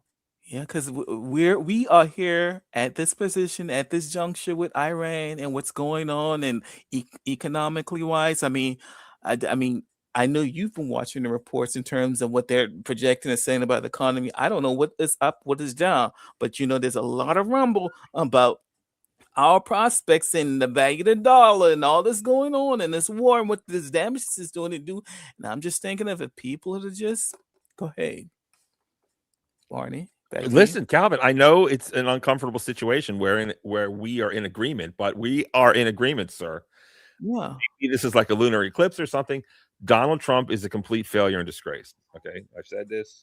Okay. It's happening. And I know you don't like this, but I think that Kamala would have done just as horrible as his job, if not worse. And that's where I'm at. Just as hard. She was in possibly more horrible on the border. She wouldn't have done the tariff things that really mess with businesses, right? She wouldn't have done that, right? I don't know. She wouldn't. I don't know what she would have done. She would have done it just to say it would just have been laissez-faire politics. Just do whatever it takes. Look at me. Okay, I'm the first. I'm the first to be here, and and Meg the Stallion's going to come out and shake her. Superficial. So she just wanted to wear her on her chest. I'm president. I'm the first Indian black president. She just wanted superficial, nothing serious. Well, I mean, okay. Well, she genuinely wants America to prosper, and she like everyone else wants a legacy when we pass away. Mm-hmm. Even me. I would, if someone thinks of me when I pass away, it would be nice if they thought something pleasant of me. Mm-hmm. And on a world global stage, I would like. I get it. I'm not immune to these trappings of the form of human, but I don't know what you want. What do you want me to? I could be wrong. guess- Maybe if Kamala was the president, everything would have been perfect. I doubt it. No, things wouldn't have been perfect. I know. Listen, in terms of who I wanted to see as president, if you didn't know, my vote would have been for Nikki Haley. That's who I was rooting for. I Nikki didn't want. Haley, the Indian, Yeah. the fake Indian. That's not even her name. So I mean, so what? She's a fake. That's not even I a real know, name. I know. first off. And Her name is like a Ramata Gatata. Like, how do we know that? How do we know that? how do I know that that's not her name? She's a phony. She is No, such a phony. Nikki Haley is like. Who told us that? I'd rather have Kamala Harris than Nikki Haley. Facts. Straight up. Wow, that's crazy. Who Nikki told you- Haley. Her name is Ran. I know that, Barney. What's her name? Then tell me, Smarty Pants. I don't What's her remember. I name? don't remember. I'm trying to figure. Okay, I'm then trying you to- don't know her name. Her name no. is I know it's Indian. Randahawa. I'm just asking you, who made that aware to the viewing public? Most of us. Who told us that? Who told us about Nikki Haley? I mean, I did a whole show on Nikki Haley and how much I hated Okay, her. let I me can't- go ahead and give I you. the can't answer. remember all. I'm trying to think of all my bullet points. Vivek was the one who put that out there and told us. A lot of people made it aware that her real name isn't Nikki. Vivek did that. I'm the Indian person who was on the stage. I was going to just make joke Indian violence there, but yeah. So that was my pick. I wasn't like 100 on the Biden and Miss Harris administration. I recognized the flaws or whatever, so I was rooting for Nikki to come through. I definitely wasn't wanting Trump, but when it came down to Trump versus Miss Harris, then I saw Trump as the worst of the worst pick, and clearly where he's living up to it. I mean, this what's that sequel? The sequel is turning out to be one for the ages. He's going he's going to be written down in the ages. He just Could be. Yeah. Maybe he'll start the end of the world. You never know. He's pushing Russia. He's pushing Iran. Who knows? Maybe this is the end of the world. Well, And Trump will go down in history as the ultimate loser. And then, even though we'll all perish, at least when you're sitting there as a pile of ash, you can think your last thought will be like, I was right about Trump. He's such a loser. And then we pass away and you'd be happy. Dead Fish Taco, welcome to the show. Kamala would have had this clown car. Wouldn't Wouldn't. I think he's trying to say wouldn't have had this clown car in the cabinet. Correct. Okay. He's already was the ultimate loser. Yeah. So there's so many places to go with that, but yeah, she wouldn't have had this clown show cabinet. I mean, I think this is number 4, right? So we had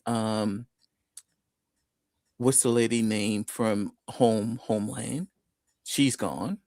She got demoted. Then we had She's got she got demoted. WWE Vince McMahon's ex-wife, charge of wrestling, in charge of education, right? Yeah. Speaking of cabinet, is this the perfect foray into reading Tulsi's letter so we can find out what's going on? Go ahead. All right. Yeah. Let's read this. Ooh, let's see here. I'm such a boomer, but I learned something. I learned if you press Control and plus, it makes it bigger. That's what she said. Is that fun? Hold on. Why am I struggling with this so much? Let's try this. This is on Twitter. Thank God that Elon Musk bought Twitter, I swear, or whatever happened. Okay, here we go. Tulsi Gabbard. What is this? Hold on.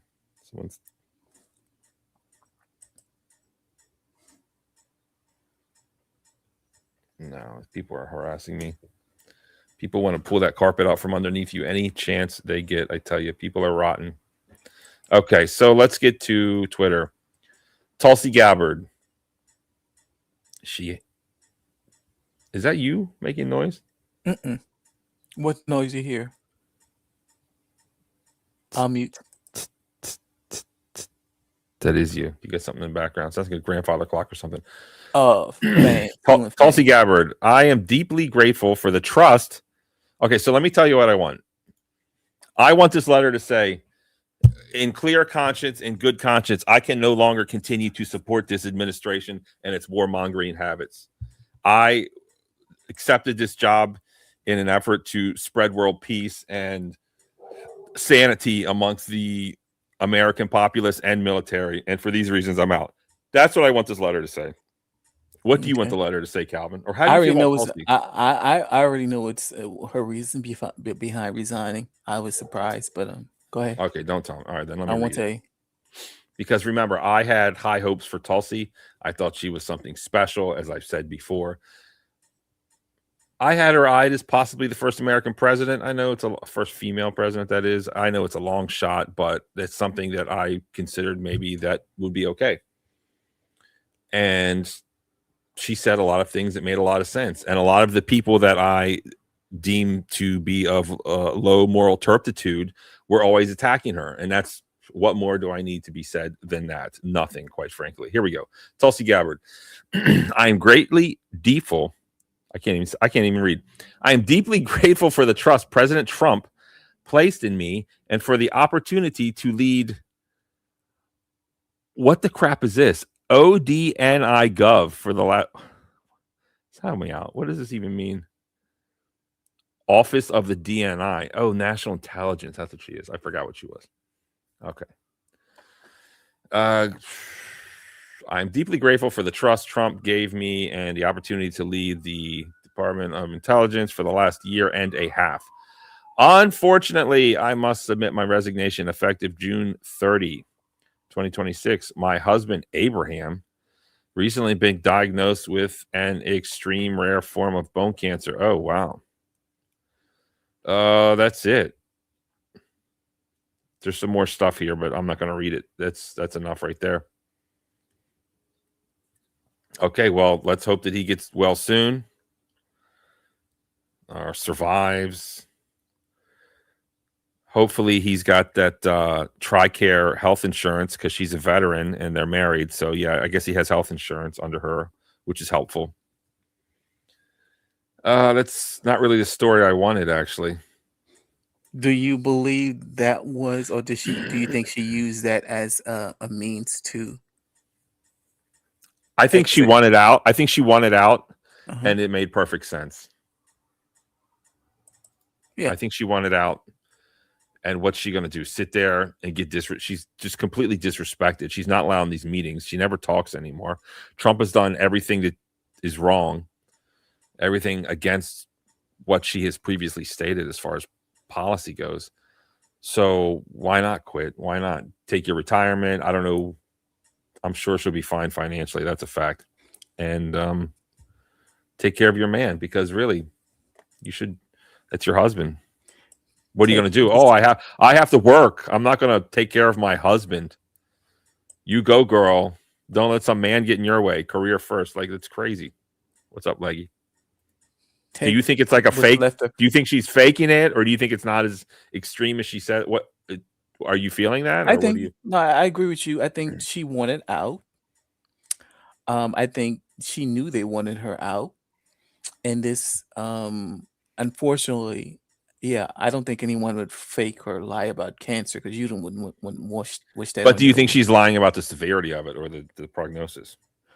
I think so. Here's my feeling is. I think if her everything was positive with her position and everything was going great at her job, we see people all the time. They don't quit their job because a spouse or a loved one, spouse has cancer. They continue to work and they yes, I am aware of this. I am aware of this. So for her to say that, all of a sudden, I could understand if he was like, it was in the hospital immediately and she had to be by his side or whatever, but that's not the case or whatever.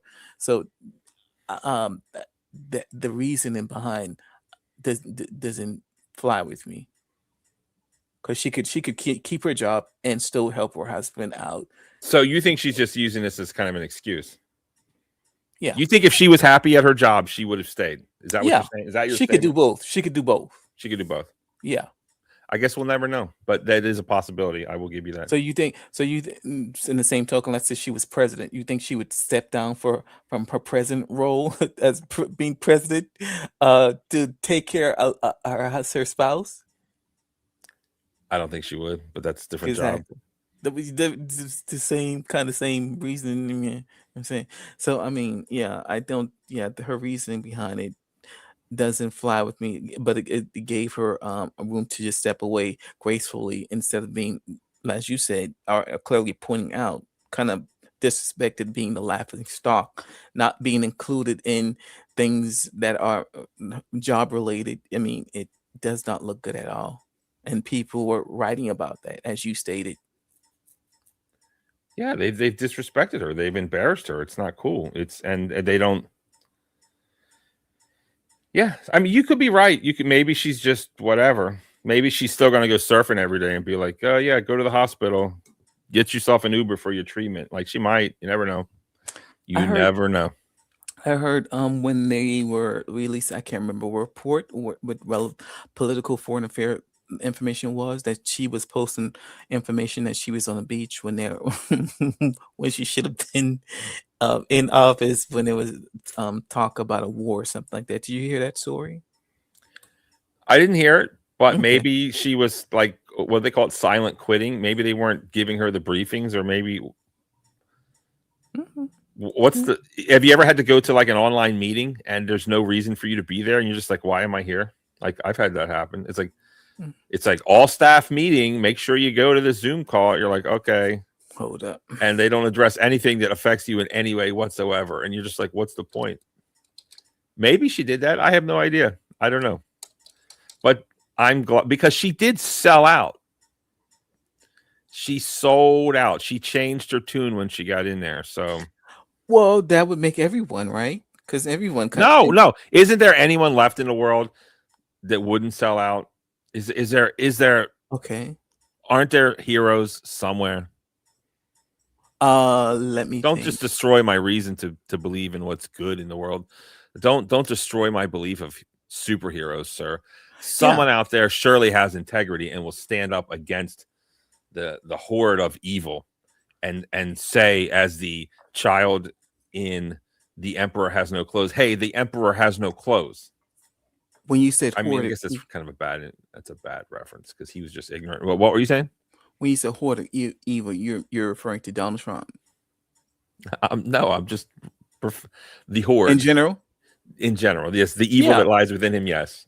Yeah, you do have people like that, and you hear people resigning at their administration at within Donald Trump administration all the time. But those that one guy. Who was that one guy that quit? Is he fake or is he real? What's that guy's name? Someone did that. His wife died in battle or something. What was that guy's name? Oh, you're talking about the one who the vet, he was against Iran war. That guy. He's a Green Beret, which is like, some superhero. He's been in like a Joe Kent. Yeah. He was against Iran war. He resigned. Did you have it? Yeah, we can look at his letter, but my question, thank you. Go ahead. Is Joe Kent the real deal, or is this just more false flags? I don't know. Because people are saying don't trust it. I don't know what to believe, honestly. So what do you think I should believe? I said you should believe him. I should? Okay. Yeah, I believe his report and the reasons behind him leaving and what he said about the war and Israel dragging us into war, and he was 100% against it. Here it is. March 17th. After much reflection, I have decided to resign from my position as director of the National Counterterrorism Center effective today. That's like a don't let the door hit you on the way out. I cannot in good conscience support the ongoing war in Iran.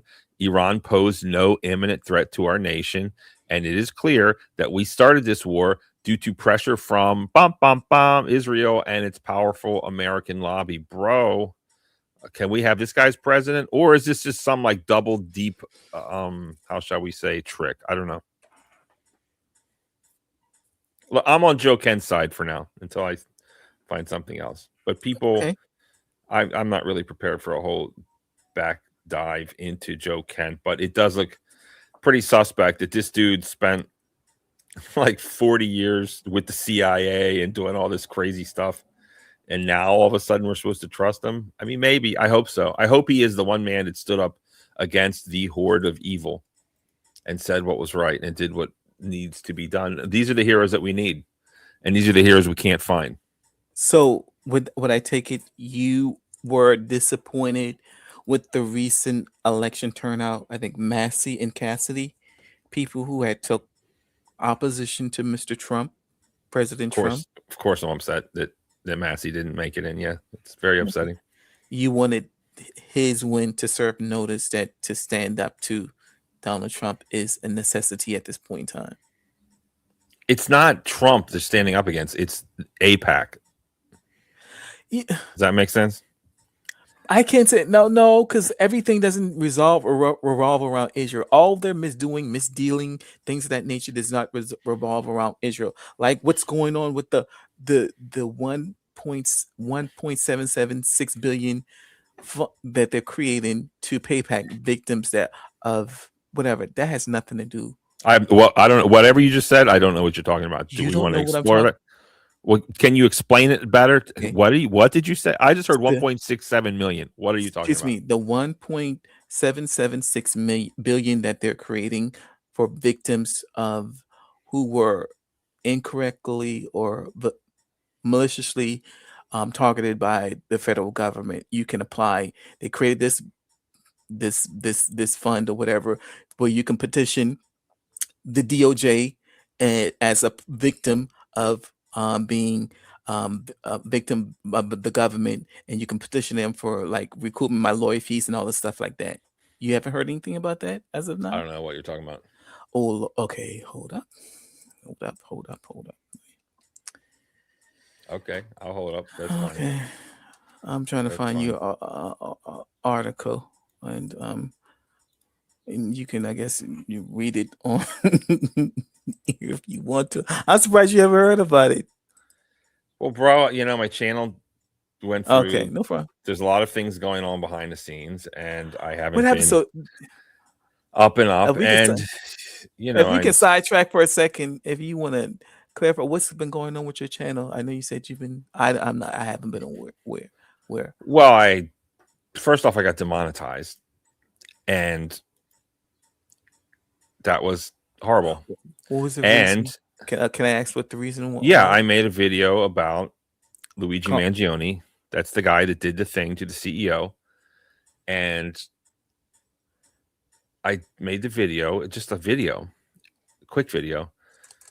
And I guess I didn't word it in a more appropriate way, but I'm not for extrajudicial lynchings or killings or whatever you want to call them, or vigilante justice, but I was hoping that perhaps maybe something good could come of this.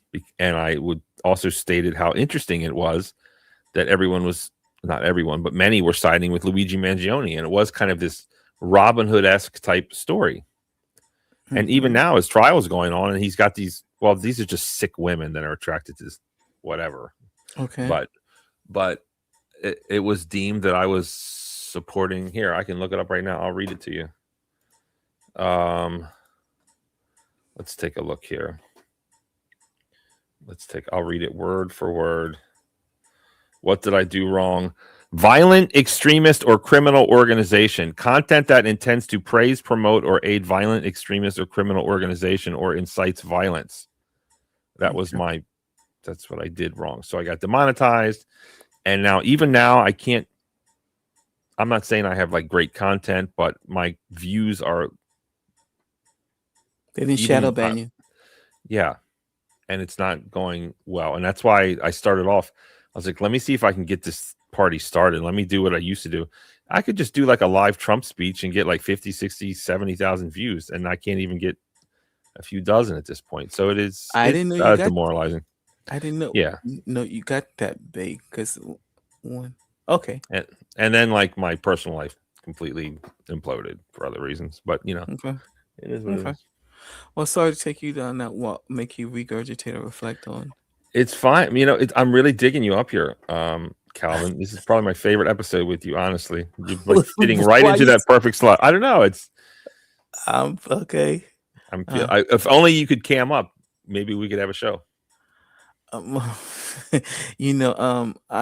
unlike you, I like at this point in time, when you expose yourself, you put yourself out there, and I just don't want to have that type of energy, that type of attention. Yeah, I get it. All the girls would be chasing you down. Trump's 1.776 billion weaponization fund sparks outrage, but court challenges will be tough. The date on this is May 20th, So which is pretty recent. yeah. Legal challenges already begun against Trump's fund. What is this fund? Sweeping legal settlement with the U.S. Internal Revenue Service will face high hurdles in challenging the $1 billion fund for victims' alleged political weaponization and its provision barring audits of his taxes, according to legal experts. Congressional Democrats derided the so-called anti-weaponization fund as a slush fund to steer taxpayer dollars to Trump's political allies, while watchdog groups called the tax immunity agreement illegal. Even some Republicans expressed qualms. Senate Majority Leader John Thune, for instance, said he was not a big fan of the plan. I don't know. Yeah, I need the too long didn't read or the for idiots, the book for idiots. What is this? So basically, the short end of it, Trump sued the IRS 10 billion, right? I didn't know that. So when you went dude, I bet like what, bro. I told you, man. I'm trying to. I got my life going on. I'm trying to. I'm sorry that I don't know everything. I know that you have these high standards from the Barnosphere, aka midlife bro logic, but I've fallen off, and I'm trying to get back into it, and I don't know everything. And I think I'm going to diversify into some gutter type gossip material too. So I hope you'll stay on board for that. Some Gossip Girl, celebrity scandals. I've got a lot of ideas. Okay, because the politics thing is just like, it looks like we're in another forever war in Iran, and nothing's going to get better. And no matter what I say, it's just going to be like that. And right now, I've just been talking about Cheyenne Bryant and all these other scammers, and it's just been fine. So I'm sorry. No problem. Sorry. No problem. Do you want to gossip? Like, what? Can you just dumb it down for me and tell me what is he doing? I don't even know what this is. Okay, so basically, the what they're saying is he initially he sued the IRS for $10 billion because they released his taxes, right? He found that wasn't going to work, right? So I don't know. You tell me. No, okay. Yeah, I'm just telling you what the word on the street is. This is the word on the street on the beat. So, but aren't taxes confidential? Yeah. What's the law? Like, I don't know. I know what HIPAA is. That's medical information. That's against the law to share. Donald Trump is correct. I mean, according to all reports, his tax returns were released by a representative with it. I think it was a contractor. Technically, he was a contractor, whatever. But he was. Is that illegal? A serious question. Is that illegal? Yeah. Well, I think. I don't know. I think. Did he go to jail? I'm not sure if he went to jail, but I think he got punished. He definitely got punished.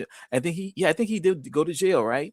So, but Donald Trump, considered this weaponization or whatever, because he was running. It is. It is. Do you think it's not? I mean, they have done. Well, listen, I know. Listen, the world knows you hate Trump and you think he's the worst thing ever. Okay. But do you really think that people aren't out here weaponizing, just using every dirty tactic to get him out of power? They are. I mean, you have to see that. You have to. So here's the thing: if he was acting independently of his own volition, then I can't say like that was Biden or whoever president of fault. You can't put that on their fault them for something someone does at their job or whatever. If he is employed by a workplace or including the government, then yes, you can. Yes, you can. They're just trying to sue some principal because some crazy kid shot the teacher. You can do it. So it's a thing. Barney, yes, you can. Yes, I sir. hear. I understand your concern. I am largely agreeing that Trump is right to be upset, to be mad. Right? Mhm. Why are we going there? Why are you doing that? Um. I'm listening to you, but I'm looking at the Okay. pictures. Oh, no problem. No problem. Trump has every reason to be upset. My thing is, if you're saying this is a weaponization of the government or whatever, that if I wanted to do this on my job and no one asked me to do that because I hate Trump, then I wouldn't say blame it on like Biden or whatever, saying the Biden administration weaponized against me. I don't think that's the case. Was just an independent rogue person doing something of their own free will. You see what I'm saying? Okay. I wouldn't blame it because number one, he was a contractor. So, and from that token, I wouldn't say that's a weaponization of the government. Because you mean there's a new word. We're gonna do a new word for contractor. Okay, we're gonna rename contractor. We're gonna call it government not allowing full-time jobs for people and just giving them breadcrumbs to keep them from causing problems and putting them on a position where we can quickly and easily fire them. That's what the new term is for contractor. So keep going. I voted for Trump and hate Trump. A Scorpio. I had a grudge. I was just reading someone who posted something. Okay, yeah. So basically, yeah. So Trump. So he sued the government. He was suing the government for $10 million, his own government. So basically, the people who he's in charge of his DOJ would have to preside over the case that he is suing. So it was like all a conflict. It's like you're gonna really award yourself $10 billion under your own government, which is like just like debauchery, all corruption all the way around. Long story short, so that somehow disappeared, and now this new thing materialized where it's going to be 1.7, 1.6, 1.776 billion fund created. And if you were, and this is they're saying that the people from January 6th, all these people can petition. So if you feel that you were just wronged by the government, wrongly prosecuted, or whatever that case may be, you could sue. You could apply for this package to 2028, right before he leaves office, for these available funds. So that means all the people from January 6th, all of his allies, like he's saying his patriots, his people, they can. It's money he created for them to petition, and it won't be. They're saying that their names will not be disclosed to the public, and anyone can petition or whatever the case may be. So that's the short. Well, I think the J6ers got a bum deal, and a lot of these undercover feds were inciting a riot, and we've seen the videotapes. People were just walking in. Okay, they're not supposed to, but they had to go to jail for that. At George Floyd protests, they're burning down cop stations, and we're just supposed to be cool with that. Like, it's crazy, bro. So okay. The J6ers got a bum deal. A lot of them. Okay, so that's okay. I think it's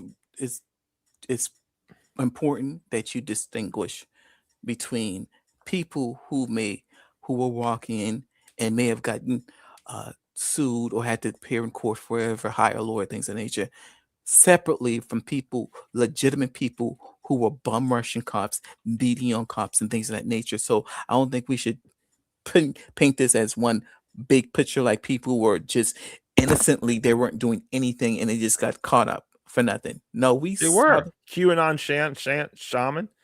He had to go to jail. What did he do? He didn't do anything.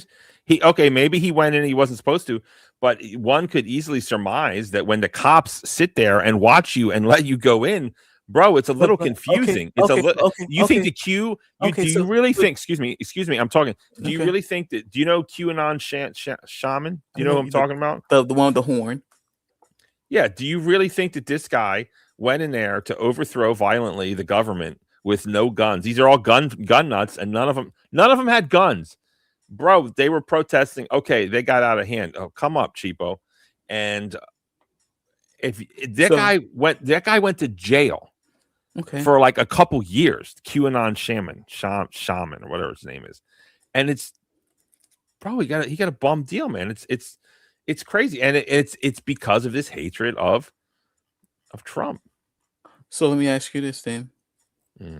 So, we're now at one of the BML march, right?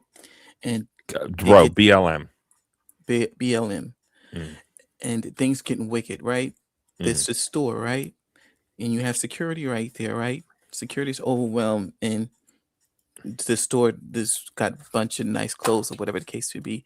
Security's overwhelmed or whatever. Eventually, they just overwhelm it, and he just open the door and whatever, and just let them in or whatever the case may be. And people just go and just just walk through the store and whatever, look around or whatever the case may be. Do you think those people should not be prosecuted? Bro, there's a big difference between wandering through a space you're not supposed to be in. Okay, let's So punish them. Oh, excuse me. Okay, we can punish them. It's fine.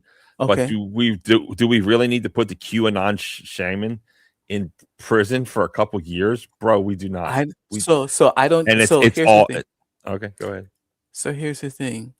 Mhm. Here's how I view it, and I want you to. I'm hopefully I make this clear. Okay. The way I see it, they were not supposed to be inside the White House. They, It wasn't the White House, but yes, we I'm are sorry, in the agreement. Capitol. We are in agreement. Yes. Correct. So they weren't supposed to be there. The reason Yes. they got there wasn't because they all of a sudden opened the door and made it whatever. They were not supposed to be there. So the fact they No. Excuse me. Huh? They were lawfully protesting outside. Excuse me. outside. Go ahead. Excuse me.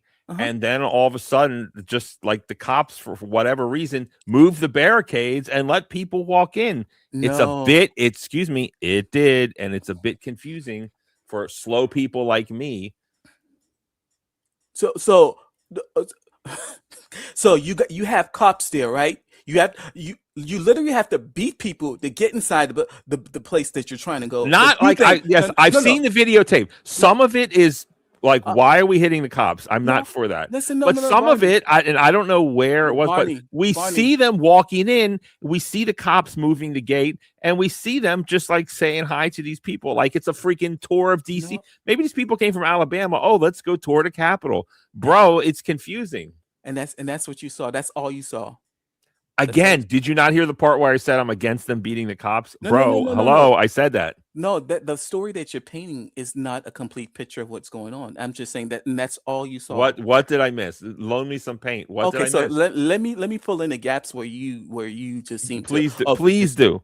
So Please do. what I saw when you're saying they pulled the gates back or whatever, that's because it had breached or whatever. They were just pulling back their forces or whatever to collect themselves so they can get more close or whatever because they were being overwhelmed by the number of forces that were coming at them. So that's why they pulled back.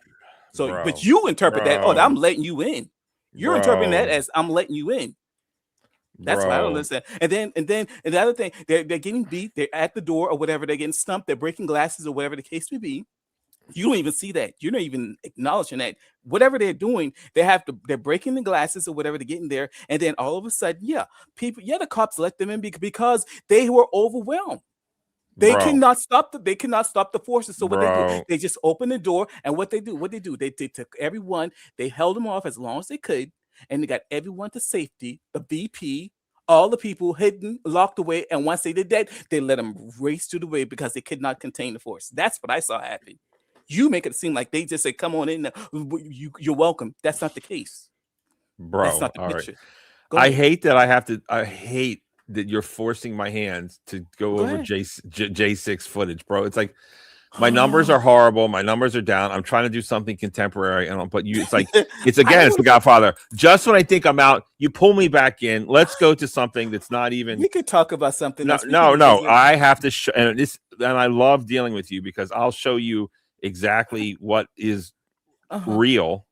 Okay. Unless this is AI video, which I don't Okay. believe it is. Okay. I'm going to show you this. I'm going to show you right to your face, and you're still going to somehow, whatever. As I've said before, bro, Go ahead. I've seen them fighting the cops. I'm not for that. Okay.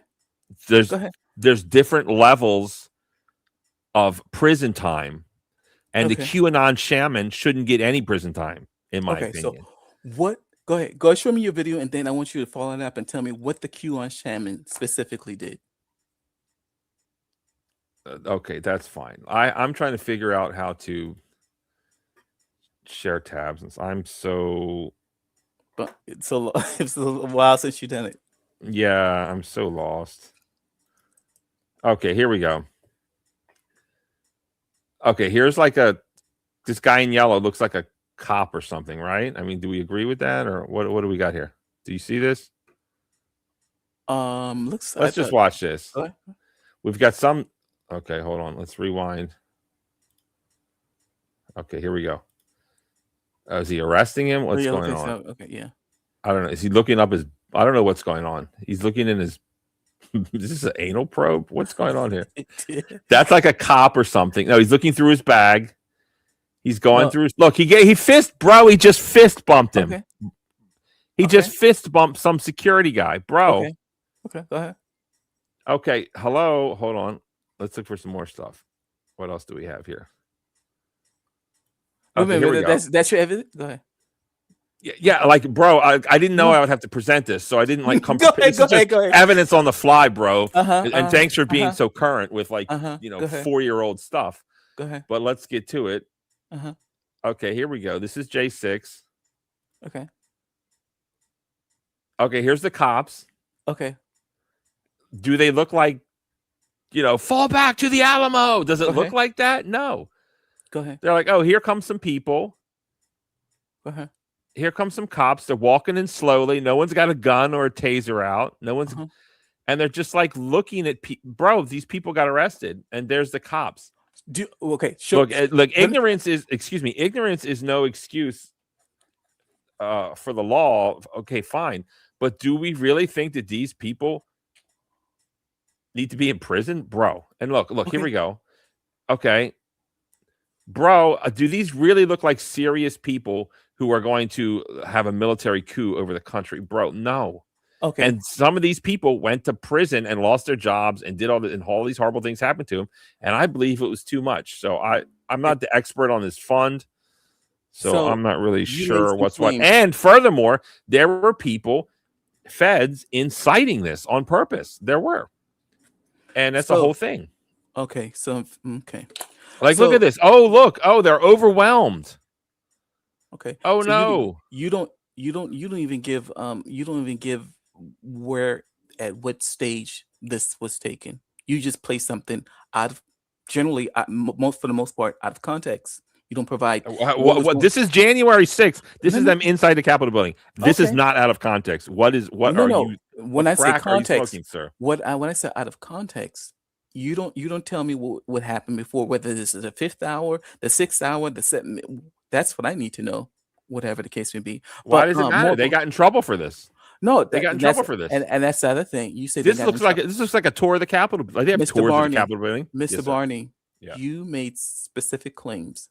I'm asking you to prove your claims. You said these people. I just proved my claim, sir. No. You showed a picture. What you did is you showed some picture, and then here's what you said. You said these. I showed people, video, sir. I you showed said- video. Well, sorry, video. I'm sorry. You showed a video of some people walking through the. Now I want you to show me those specific people or reports from people who did just that, saying they got incorrectly prosecuted. That's what your next step need to do. Connect. Telling Bro, me that I just showed you the evidence. That's what's this is the part of you you I saying cannot those stand. people. You said those people got prosecuted for walking because they were allowed to walk. Now I want you to show me reports of these same exact people. Okay, here we go. Let's watch QAnon shaman from your favorite news source, CNN. This guy I know went to prison. Let's see what he Okay. did. Here he is. Tonight, Jacob Chansley, the so-called QAnon shaman who wore a headdress and face paint and carried a spear inside the Capitol, has been called. Okay, so he had a spear. I didn't actually know that. That looks like a deadly weapon, actually. So this is actually news to me, to be honest with you. But maybe it's plastic. I don't know. Has been called out by U.S. District Judge Royce Lamberth. The court today releasing 2 videos, which the judge believes back his assertion in court papers that.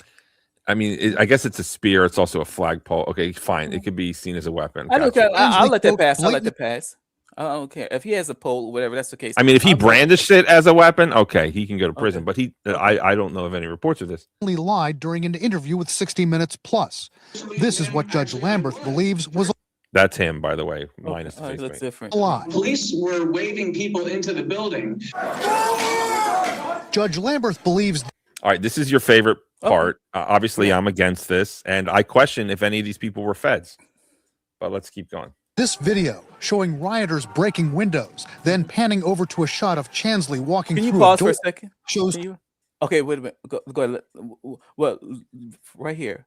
right? See, these people aren't being let in, right? They're breaking in, right? Yes, Correct. I've said this 1,000 times. Yes. Okay, correct. So I think they're about to say that he was right there as people are breaking in. So that would make breaking into someone's place establishment, and you're not welcome. So that's already trespassing. That's already a criminal activity. But let's see if they put him at the scene of the crime when people were breaking in. Go ahead. Chansley was lying when he claimed police waved him in. And that shows you that this defendant, Jacob Chansley, has really angered this judge and has really compromised his own credibility in the mind of the judge. Judge Lamberth had Right there. already Thank accused you. Chansley and his attorney of doing that 60 minutes plus interview without the court's permission. Chansley's lawyer claimed they were not trying to be deceitful. Chansley has pleaded not guilty to 6 charges, including violent entry and disorderly conduct in the Right there. Capitol attack. Right there. Thank you. You put him at the scene of crime where they're breaking into the place. No one's letting him in it. He's breaking into the place, beating stuff down. So that's why he got himself caught up in that situation. You have someone Look, else. that's fine. But what was his sentence? QAnon. Okay, so I mean, okay, hold on. so- And he ran for Congress or something. So Barney. Hold on. He was sentenced to 41 months. Bro, people like Okay. bro, So 41. Hold on. This is what I'm saying. What people did a lot of ways was wrong. okay. Some people, I believe, were confused and didn't know what they were doing is wrong. Maybe I'm wrong there. Ignorance is no excuse for the law, but to sentence this man to 41 months in prison. I mean, if he breaks and Okay. enters into my house, there's no way he's going to get 41 months. So then So it's so excessive, and it's all anti-Trump. It's all Barney, weaponization. Barney, Yes. Barney. Then the next thing I would do is look at what they're stating that he did. Are they saying that he just broke in legal, or did they say that he hit They some just people? said it. They just said it. No, Okay, no, here, no, here's- no, they no. just they said his charges. Let's listen here. The court today releasing 2 videos, which the judge believes Into the building. Judge Lamberth believes this video, showing rioters breaking windows, then panning over to a shot of Chansley walking through a door, shows Chansley was lying when he claimed Go ahead. police waved him in. And that shows you that this defendant, Jacob Chansley, has really angered this judge and has really compromised his own credibility in the mind of the judge. Judge Lamberth had already accused Chansley and his attorney of doing that 60 minutes plus interview without the court's permission. Chansley's lawyer claimed they were not trying to be deceitful. Chansley has pleaded not guilty to 6 charges, including violent entry and disorderly conduct in the Capitol attack. Okay. Well, they didn't say all the charges. I don't know why. Okay, no, but then that's good. Violent entry, and I'm looking up online. Civil disorder, obstruction of official proceeding, entering and remaining in restricted buildings or grounds or whatever. So you said he was 41 months. Look, okay, let me see. He On didn't November serve the 21 41 months. he was but sentenced to 41 months. He was He sentenced to 41 months, and 3 years supervised. Okay, release. 3 years of supervised release and 2,000 in restitution. Okay, so your argument in particular was that was too harsh, too Yes. stiff. Okay, Yes. all right. So, and do we know how much he served? Subsequently served? Do we know how much? What did he do? What happened to him? I mean, bro, I can look at No, because the reason why I'm asking is because hypothetically speaking, do you think he should qualify for this fund or whatever? Did you think he should petition and get some type of redress? I hope he does get redressed. I think it was just Trump. It was trumped up. Lol. It was trumped up. Here we go. Okay. Jacob Chansley, QAnon shaman, conspiracy theorist, far right influencer, and convicted felon who participated in J6, for which he pled guilty to obstructing an official proceeding. Mhm. He used to support Trump. He likes QAnon.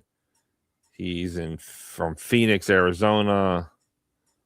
At rallies, he promoted conspiracy theories supporting Trump, and he has been a counter-protest. He doesn't like BLM. Let's see here. What's his role? What's his participation? What Okay, is your question? You want to know It how said, much he served? Yeah, I so don't know. it's 27 month according to AI. He served 27 months. Okay. That translates to what? Over 2 years in prison for that, bro. It's a bit much. Not necessarily. I mean, well.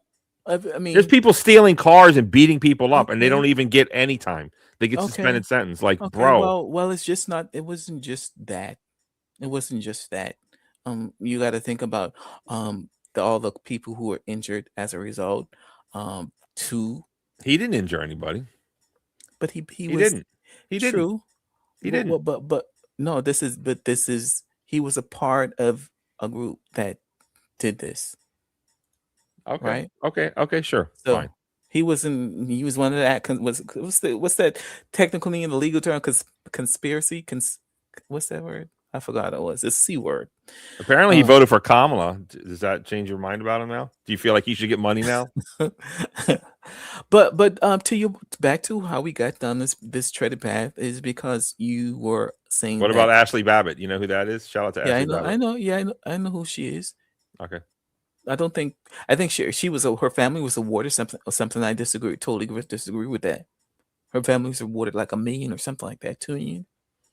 I don't know. I didn't know I'd be talking about J6, honestly, but Okay, well you brought her up. She did get some money. Her family did get some money under the Trump good. administration. great. And you don't think she should have gotten it? You think her family should have gotten money? You think she was wrongly killed? I'm not ready to have that conversation, actually. Okay, understood. I mean, so this picture, moving forward, I mean, when you discuss this, I think you would earn a lot more or whatever if you give the total picture, because the picture that you try to paint is that these people are innocent or they're innocently prosecuted. Never said that. I said they were overly prosecuted, and it was a political prosecution against anyone that stands for Trump. So they should have been prosecuted, right? But you think it's a case by case basis. Okay, case by case basis. Okay, but your position is some of them were overly prosecuted. Listen, if those people smashing the windows were not feds, yeah, I'm not for that. If the people punching the cops, I'm not for that either. See, that's also why do you bring up the feds? It's like you're trying to justify. Oh my God, bro, you're just so far behind. I'm not far behind. Farther behind. I'm not far behind. You are. I'm not far behind. You're no, so far behind. No, because someone help me out in the comments. Someone was asking were there feds on the Hill in the J6 quote unquote riot, and the head of the FBI or someone said, what does that how does that absolve anything? How does that bro, change? it means that the feds were like involved in it. Okay. And they were making Americans do it. Just like that. Was it Gretchen Whitmer? Okay. Hold on. Do you know the Gretchen Whitmer story? The name, why can't put the name to her story? Yeah, there was a plan. She's a congressman. She's a governor. Hold on. The governor got shot, right? Didn't she get shot? No. There was a federal There's a federal case regarding 2020 plot to kidnap Michigan Governor Gretchen Whitmer. Okay. How many FBI? Hold on. Here we go. There was 12 undercover informants involved in this. Do you understand this? Yeah. So there's 12 people Okay. who are working for the FBI in some way or another, encouraging a bunch of people to kidnap this governor. And it's like, bro, if that's not entrapment, I don't know what is. I think there was like 16 people involved and 12 of them work for the feds. And the same thing with J6. We're trying to figure out what's up. Welcome to the show, Frank Monday. Thank you so much. It was such a conspiracy. And the J6 thing, there was conspiracy people going. And bro, it's like, come on. So let me ask you this, Barney. Sir. Do you think if we remove the Fed people, let's say we remove the Fed people from who you say The Fed people? What do you mean, the FBI? Then the undercover people that you said that were there. Where? At the J6. I'm J6? sorry. Yeah. I don't know because they won't release it, and we can't Mhm. figure out how many feds were there because someone in the chat. What was that meeting where they were asking So someone okay, how many feds were there, and the guy specifically said, I know can't what answer you're that." talking about. That what's Okay, his? so bro, like if you don't think that they're So my doing here's- this, Barnabas. no. Let Greetings, me Calvin. what's up, Frank? let me go ahead. Sorry. I'm- Go ahead, Calvin. So I wanted to say, do you think Feds should not have been there? Do you think don't you? I'm asking. Here, let me give you my spill. If Feds were not there in some way disguised as as Trump people- supporters. Trump yeah, supporters. if they weren't there, I think the Feds would be failing at doing their job, at their due diligence. Because I know most people don't know this or whatever. The case But may is their be, job but to look, work as agent provocateurs to try to incite violence in our country? Okay, you made a claim. point. Yeah, you would have to support that claim. It's But not let a me- let me claim. No, back- it's the No, no. facts. no, Frank, you have to look- Frank, I love what you're saying. I appreciate you being here. Something's wrong with your mic. It's going. Yeah. It sounds like a frog. Go Talk, Frank, ahead. or fix it. Let them test. Do testing, Frank. Oh, yeah. Feds inciting violence and working as agent provocateurs in that situation was probably not a good thing. And it's a factual, provable thing that happened. Okay, so let's start back. So here's my position. If the federal government didn't have their own plants within this crowd or whatever the case be, in January 6th or even BLM or in any place like this, if they didn't have their own plants or whatever to kind of suss and see what's going on to report back, I think the feds would they fail at their due diligence to protect the public. You see what I'm So coming from? you support Yeah. hold on. You support the FBI infiltrating, I don't know, Yes. groups that support Kamala Harris. Do you support that? Wait a minute. Say it again. Do you support? So what you just said was you support the FBI infiltrating pro-Trump groups. So my question to you No, is, no. you said that. You said Okay, that. So no. do you support the FBI infiltrating the DNC and pro-Kamala groups No. So here's during their rallies? Do let me you? let me give you some more Right. context. And doing the Let me- same thing. Let me give you some more context to the situation. The BLM situation. Let's go there because I'm sure I won't get much pushback from that because you're anti BLM. So when you have a group or where you have situations and you know that violence is breaking out, things are going to happen, bound to happen. I would think if I was the head of FBI, I would want plants in these crowds or whatever. Why? So when something happens, I can have people. I even want them with cameras or whatever. I want you to get their face, their lights in place or whatever. So when it's all said and done, we can go back and prosecute these people because we have people placed inside there that we can pick up this footage and arrest these criminals who've come out to do such damage. That's how I would operate if I was the head of FBI because I understand how things work. Now, so in terms of I think that would have been wise there. But if you're talking about a simple rally with Miss Harris or whatever, then I don't think that's you. I don't see why. why that was Okay, worth it. so you support groups infiltrating Trump groups, but when it comes to Kamala Harris, you're not for it, bro. Consistency. so- at all, so bro. let me- You're a let- total no, no, hypocrite. no. You have no No, I'm not. consistency. No, and let it's, me- you just showed yourself. You're just, you're no. you're 'cause just crazy. No, I'm not. And crazy. any of that type of activity is So- anti-American to so- begin with. so- So it's so yeah, let me- Listen, it's hold not- on. I got to go to the ladies' Is my room. mic better, Barney? Your mic is Your mic's wonderful. better. Listen, don't say any triggering words. I'll be right Okay. back. I'm going to listen to you, Okay. Calvin. So go ahead and tell me why. Any group gonna that listen? supports Kamala Harris is totally cool, but when it comes to Trump, we need to infiltrate it. Okay, so here's my distinguishing reasoning behind. Of course, I just said I would want the FBI to infiltrate the BLM rallies and things of that nature because we know that violent activity is bound to happen. It has been happening. So we're going to put people out there so we can catch these said criminals in the act via our plants so we can record them, take films of them, get their license plates, get their pages of their pictures, things of that nature. So I would think it would be reasonable and sound for them to do something where we know violent activity is going to happen. However, Do you we think talk- that's the purpose of government is to oversee the people and infiltrate the people?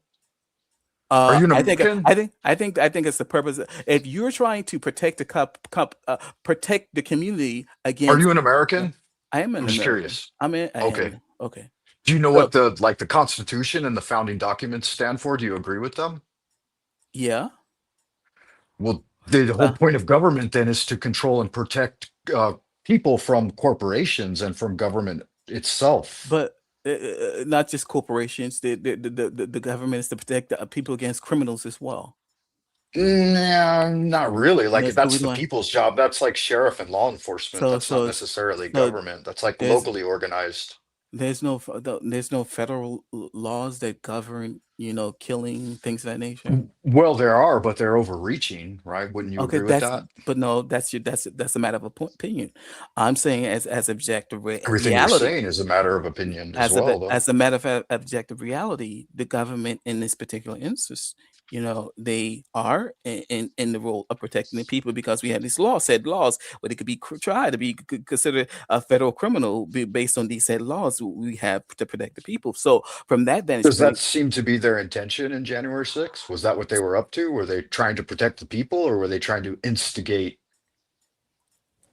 criminal activity? Okay, that leads me back to the point where I was going to Barney. I haven't said this much because I haven't been on TV or whatever, but I was one of the people that wrote into the Fed because I saw the activity on the line from MAGA supporters, people I was running into the comment section, and I would copy what they were saying, and I would send that stuff right to the feds. I said, y'all need to watch out for these people, for this group, because these people are threatening violence against the American, especially. I wouldn't even go outside. I didn't even go outside because I know it's going to be crazy when Trump, because he didn't win, or whatever the case may be. So for them to be in the audience or whatever, I'm sure I wasn't the only one reporting what I saw. So I imagine a lot of people. So they were just doing what they should have done in terms of being out there and engaging and being a part of the crowd, because the activities that were being said in the comment section and online that I'm sure they got thousands of report about. So that's why they should have been there. I don't understand. Like everything you said, okay, we want to make sure things don't get out of hand. I don't understand why that just can't be done with police. Why would the federal government Agreed. outsource? Why would the federal government outsource their knowledge or whatever to the police? It's not their duty to police the people. Listen. When I was young, I used to believe things. I used to believe that America was always right. I used to believe that Russia was these horrible people. I used to believe that having 1 million aircraft carriers floating around the globe was a good idea because we're Americans and we're good and everyone else is bad. And I used to believe that the FBI was these cool, Elliot Ness fighting these evil bootleg alcohol makers and whatever else. And I used to believe that all these people were great and good intention. And then I grew up and I saw and read a few things. And it looks like the FBI is just making more trouble just to justify its existence. And I really do question, why do we even need an FBI? Can't we just have the police? What's the point of this? It doesn't make any sense. Oh, well, it's interstate. Okay, I guess we need someone. Feds should focus on corporate more. I don't think they should have any interest in the people, really. I don't know why we need all these organizations, quite frankly. We got ATF, FBI, CIA. We've got all the cops, and then all the cops have like gun trace task force, narcotic. They have all these like NSA, DHL. Like what is this stuff? And I really question the effectiveness of the FBI. It's been shown that they entrap people just to justify their existence. Case in point was the Newburgh 4. Are you familiar with that, Calvin? Mm-mm. Just on the suspicion of the JFK assassination, they should step down. Yeah, so the Newburgh 4 is actually, it's on YouTube now, and it was taken down for a long time for some kind of reason, but it was just, it's such a great documentary. Let me see if it's here. Newburgh is it's in. Give us the synopsis or summary.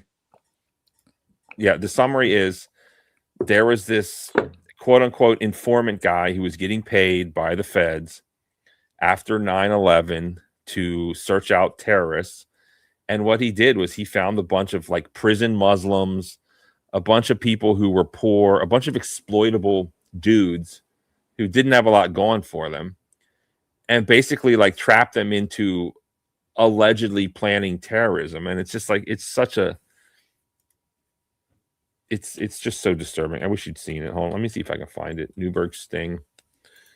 And oh yeah, here it is. But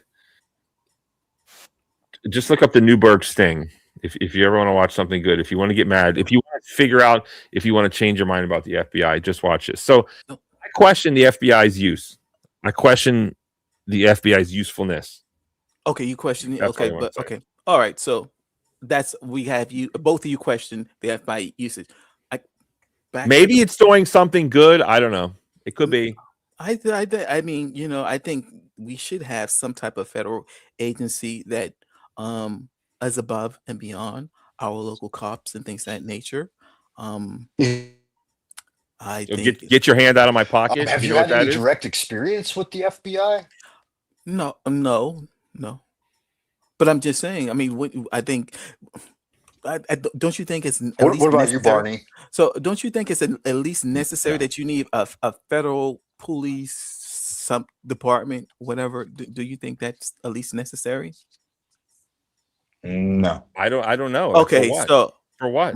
okay, case in point, the threats that are being made against Donald Trump for the foreign nation, things of that nature. Do you think Isn't that the CIA? I don't know. Secret Service. That's Secret Service. Secret Service? So okay, so Secret Service is it? That's Presidential that's a presidential. no. Secret Service Got protects nothing to them. do with feds. Yeah, Secret Service protects them. I'm talking about yeah. So yeah, people who to oversee that type of stuff, or whatever the case would be. And like, what about interstate? When you have interstate crime, or whatever the case would be, how do you imagine that would work? The states just work with themselves locally to handle certain stuff, or you don't think the government should have some type of government agency to help people coordinate and things of that nature? Look, if you sat me down in a room with a bunch of people, you might be able to talk me into it, but I've seen so many examples of the FBI drumming up and causing this fake crime just so they can arrest these fake criminals. Okay. It's out of control. Do we need the FBI? Maybe. But I just want to say they're out of hand, they're out of control. And this really came back to, I guess if we follow this rabbit hole back, it goes back to J6, Ray Epps, and then it goes back to this 1.6 billion whatever. And it's all this anti-Trump thing. And people, why do people hate Trump so much? I guess is the question. Other than the other than the obvious. Even you hate Trump right now, right? I hate him because he betrayed me. Yes, because he didn't do what he promised for the campaigns. But before that, I was like, okay, he's a buffoon, he's a scoundrel, he's a shrewd businessman, he's But a Barney, bad person. how did he betray you? The war in Iran and a whole bunch of other shit.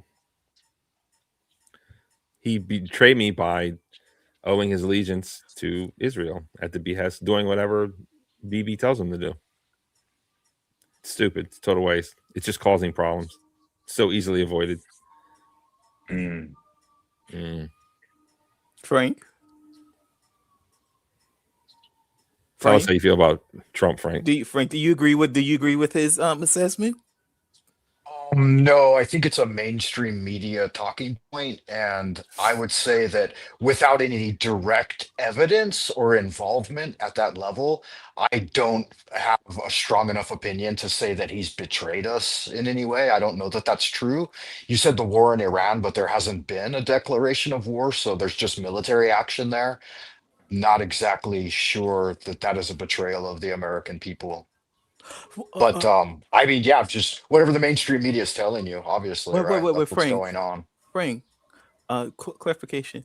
Didn't Trump run against, being an isolationist, that we were going to mind our own business? We were not going to let Ukraine take Ukraine.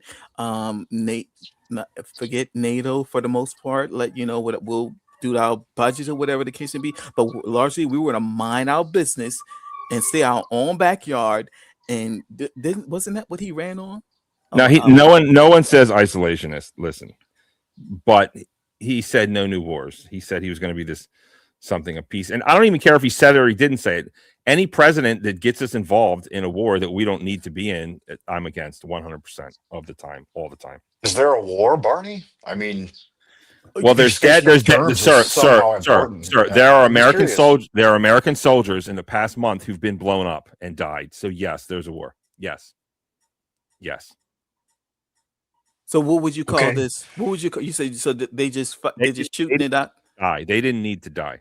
Then what? so didn't- which didn't- president, if I may, real quick, Go ahead. Barney, which president has taken us out of a war stance since 19? I dislike them all, Frank. 1937? It doesn't matter. It doesn't. I dislike them all. But you do realize but- that like the U.S. is being operated under war powers since like the 1930s, right? Okay, and just because we've been wrong the whole time doesn't mean I'm going to continue being like, well, it's just the way it is. Golly gee, if only we could change something. I'm still against it. So are you feeling betrayed because you feel like somehow Trump promised you a break from the status quo, but then didn't do that? Yes, he did. He's like, he would sit up there and lie. I stopped 8 wars, and I don't know what he's even talking about. There's total lies, but he was proud of his peacefulness because compared to the other presidents, well, he kind of was. And now he's out here invading Venezuela, bro. Like, what's the point of that? Stop. He's over here bro. Anytime we launch I don't want. Are you not mad at this? Aren't you upset? We have 10 aircraft carriers blowing up Iran. Like, what did Iran ever do to you? Nothing, bro. Like, is Iran your enemy? I guess. That's my Yeah, they cut off Leonidas's head and then paraded it around ancient Greece. Well, I think if Iran I mean, I'm just being serious, What about the nuclear weapon, Barney? Do you think so? If Iran was trying to, They need one. They need one, so they'll stop being attacked by America and Israel. Like what? Well, we okay. have them. Israel has them. Why Okay. would they not be trying to get them? Okay, so you're saying Barney- Iran is squeaky clean, Barney? No, no one's like- squeaky clean, but they're not bothering us. Okay, they're not bothering us technically. So, but Barney, do you think, as a matter of safety, that we or anyone should ensure that do you agree that certain people or certain countries should not have a nuclear weapon, or you think everyone should have it? I mean, it would be nice if no one had them, but the genie's out of the sorry. bottle. The I'm genie's out of the asking- bottle. So Barney, to answer your question, yeah. do I think that Americans should die stopping people from getting Barney, nuclear you gotta weapons? answer- The answer is answer- no. Answer my question, Barney. Was that This is simple. Rumsfeld Answer my que- and Saddam Hussein? Barney, It is. answer my Yes, it is. question. It is. Barney, don't you think? Do you think every country should have a nuclear weapon? No, I don't. Okay. Do you know do how you many think- do you know how many Americans have been killed by Iranian suicide attacks and stuff like terrorist attacks prior to the engagement with Iran recently? Where? Like in the Middle East, bro? We shouldn't even be there. We're only there because of Israel. Bro. Okay. I'm not prepared to go down this route. No, I'm just curious. I'm asking a question. I mean, Do it's I in the have a number? thousands, right? I don't know what it is, but guess what? We shouldn't be there. And that's why it's happening. If we just left, if Iran posted up bases in Mexico and Canada, we probably wouldn't like that either. And we might do something about it. And I wouldn't even be against doing something about it, just for the record. So why are we over there with thousands of bases like nobody else? It's insane, bro. But, It's okay. insane. Okay, so do you think our presence should at least, do you think we should have our eyes out, like just watching? Do you think, because Barney, my issue with you is you seem to think that we could, it seems to me, or the picture I'm getting from you is that we could just be in our own little cubby hole and let everybody on the political stage do whatever they want to do, and we just sit back and just keep our hands crossed like nothing, like that's us sitting back as going to keep us safe, and that people can't do anything. It's called blowback. Okay. And it's called blowback is what we're referring to here. We can't fund and give chemical weapons to Saddam Hussein 1 minute to kill Iranians. I'm answering your question. I'm answering your question. Okay. And then turn around years later and attack him and have 5,000 bases all over the world surrounding these places, controlling everyone. We can't expect them to just sit there and take it. We So Well, can't. yeah, and then after you do that, you have to import tens of thousands of their local people to the US and then set them up in communities among the local heritage Americans so that you'll have some future terrorist activity too. I Bro, mean, you I see don't what they're want them doing, here. right? Bro, I don't want them here either. so Well, Okay. they're going to so bring them so in, so definitely. Well, but I would be upset about that too, bro. I don't want them here. I don't want us causing wars. I don't like what we're doing. I think it's crazy. We think that it's this American exceptionalism where we think we can do anything we want. And as Calvin so eloquently said, we're going to let another country. Are you just going to let another country make up its own mind and do it at once? And like Calvin's like, bro, what are you, their okay, father? Are you okay, the Well, you got to be planet's careful that's father? interesting. too, Barney. That's When you say interesting. we, like, that isn't us making those decisions. It's Well, not you or me. So, I mean, be wary of well, no, no, that. no, no. Well, true, but I mean, if the government, so, so my issue or my concern with you, one, you seem to contradict yourself at one I'm point in not. time. I'm not. But please, bring it to my attention if I'm contradicting myself. Go ahead. So when if Ukraine wanted to be a part of NATO or whatever the case would be, you don't see a problem with that, right? Because I thought you took I issue. do see a problem with that because guess what? There's Russia and they don't want that. And look, now millions of people are dead. Okay, but that's just now you're in contradiction. You just saying that we should live and let people either do what they want to do, whatever the case may be. But then you're going to be in favor of some other country telling what Ukraine what they shouldn't be able to do. Bro, NATO is us. So why would we purposely let a war start? It's crazy. Yeah, yeah. NATO is technically Make us, more but I'm money. just saying. But I'm just saying, your stance Further impoverish the is your poor. stance is your stance. Every nation should be sovereign and do whatever they want to do. Is that your stance? As long as it doesn't affect America. Yes. I mean, Barney, I know that you see what's clearly going on, what the government is up to, and that's why we're saying these things, because you know that they're fucking working to undermine the American people. Wait, hold on. Calvin is laughing. I don't know what's. Did I tell a joke, Calvin? I don't know what you. He took a hit of nitrous. What's going on? Yeah, you said only if it involves if it it negatively impacts America, whatever it gets to be. Then you're in favor of it. That's quite subjective. That's a quite subjective rationale there. So here's my Okay. position. Yeah, so here's my position. I understand where you're coming from. I do agree that we are too busy a busybody on the political stage. I do acknowledge a lot of what you said. I don't have, like I said, I'm not the biggest history freak when it comes to what happened on the foreign stage or whatever. But I do hear what you're saying. America is being not a good person. We have a lot of baggage, right? We've done a lot of bad stuff out there, right? Juju or whatever the case may be. However, I per se, I don't think it's wise for us just to go in our own cubbyhole and just ignore what everyone else is doing on the political stage, as if that's not going to negatively impact us down over decisions that are happening across the world is not going to affect our bottom line, especially when you're talking to a nuclear weapon. You have someone just nuke or a place or whatever.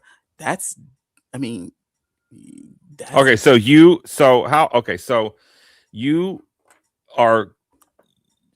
You feel, how should I say this?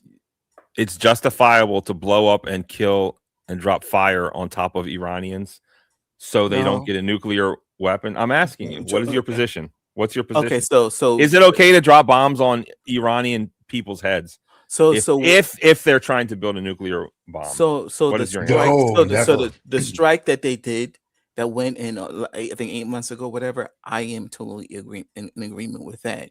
So you're a Trumper. So you agree with Trump?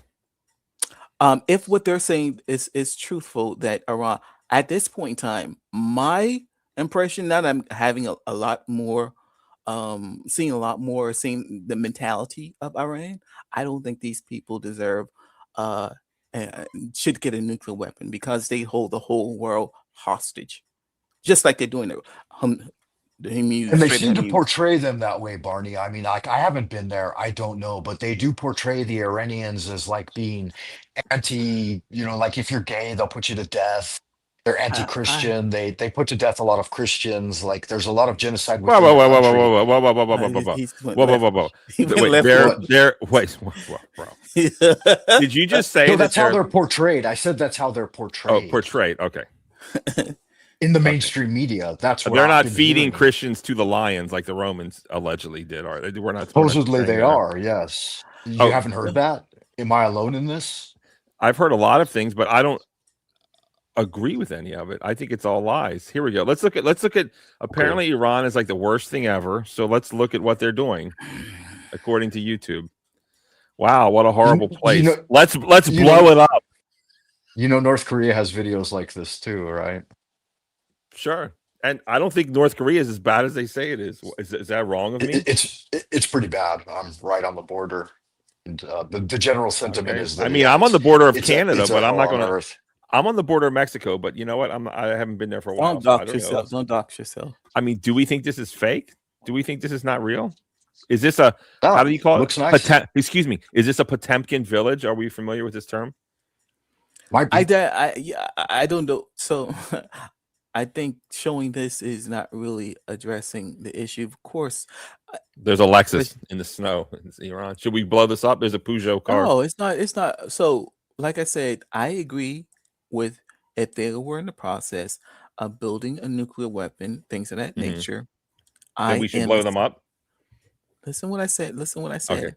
Okay. The airstrike that went over their head in the middle of the night that just blew up or whatever in the desert, whatever. To me, I am in agreement with something. It did not harm society. You see the nice Looks civilization. See, you see the nice civilization that you're talking about.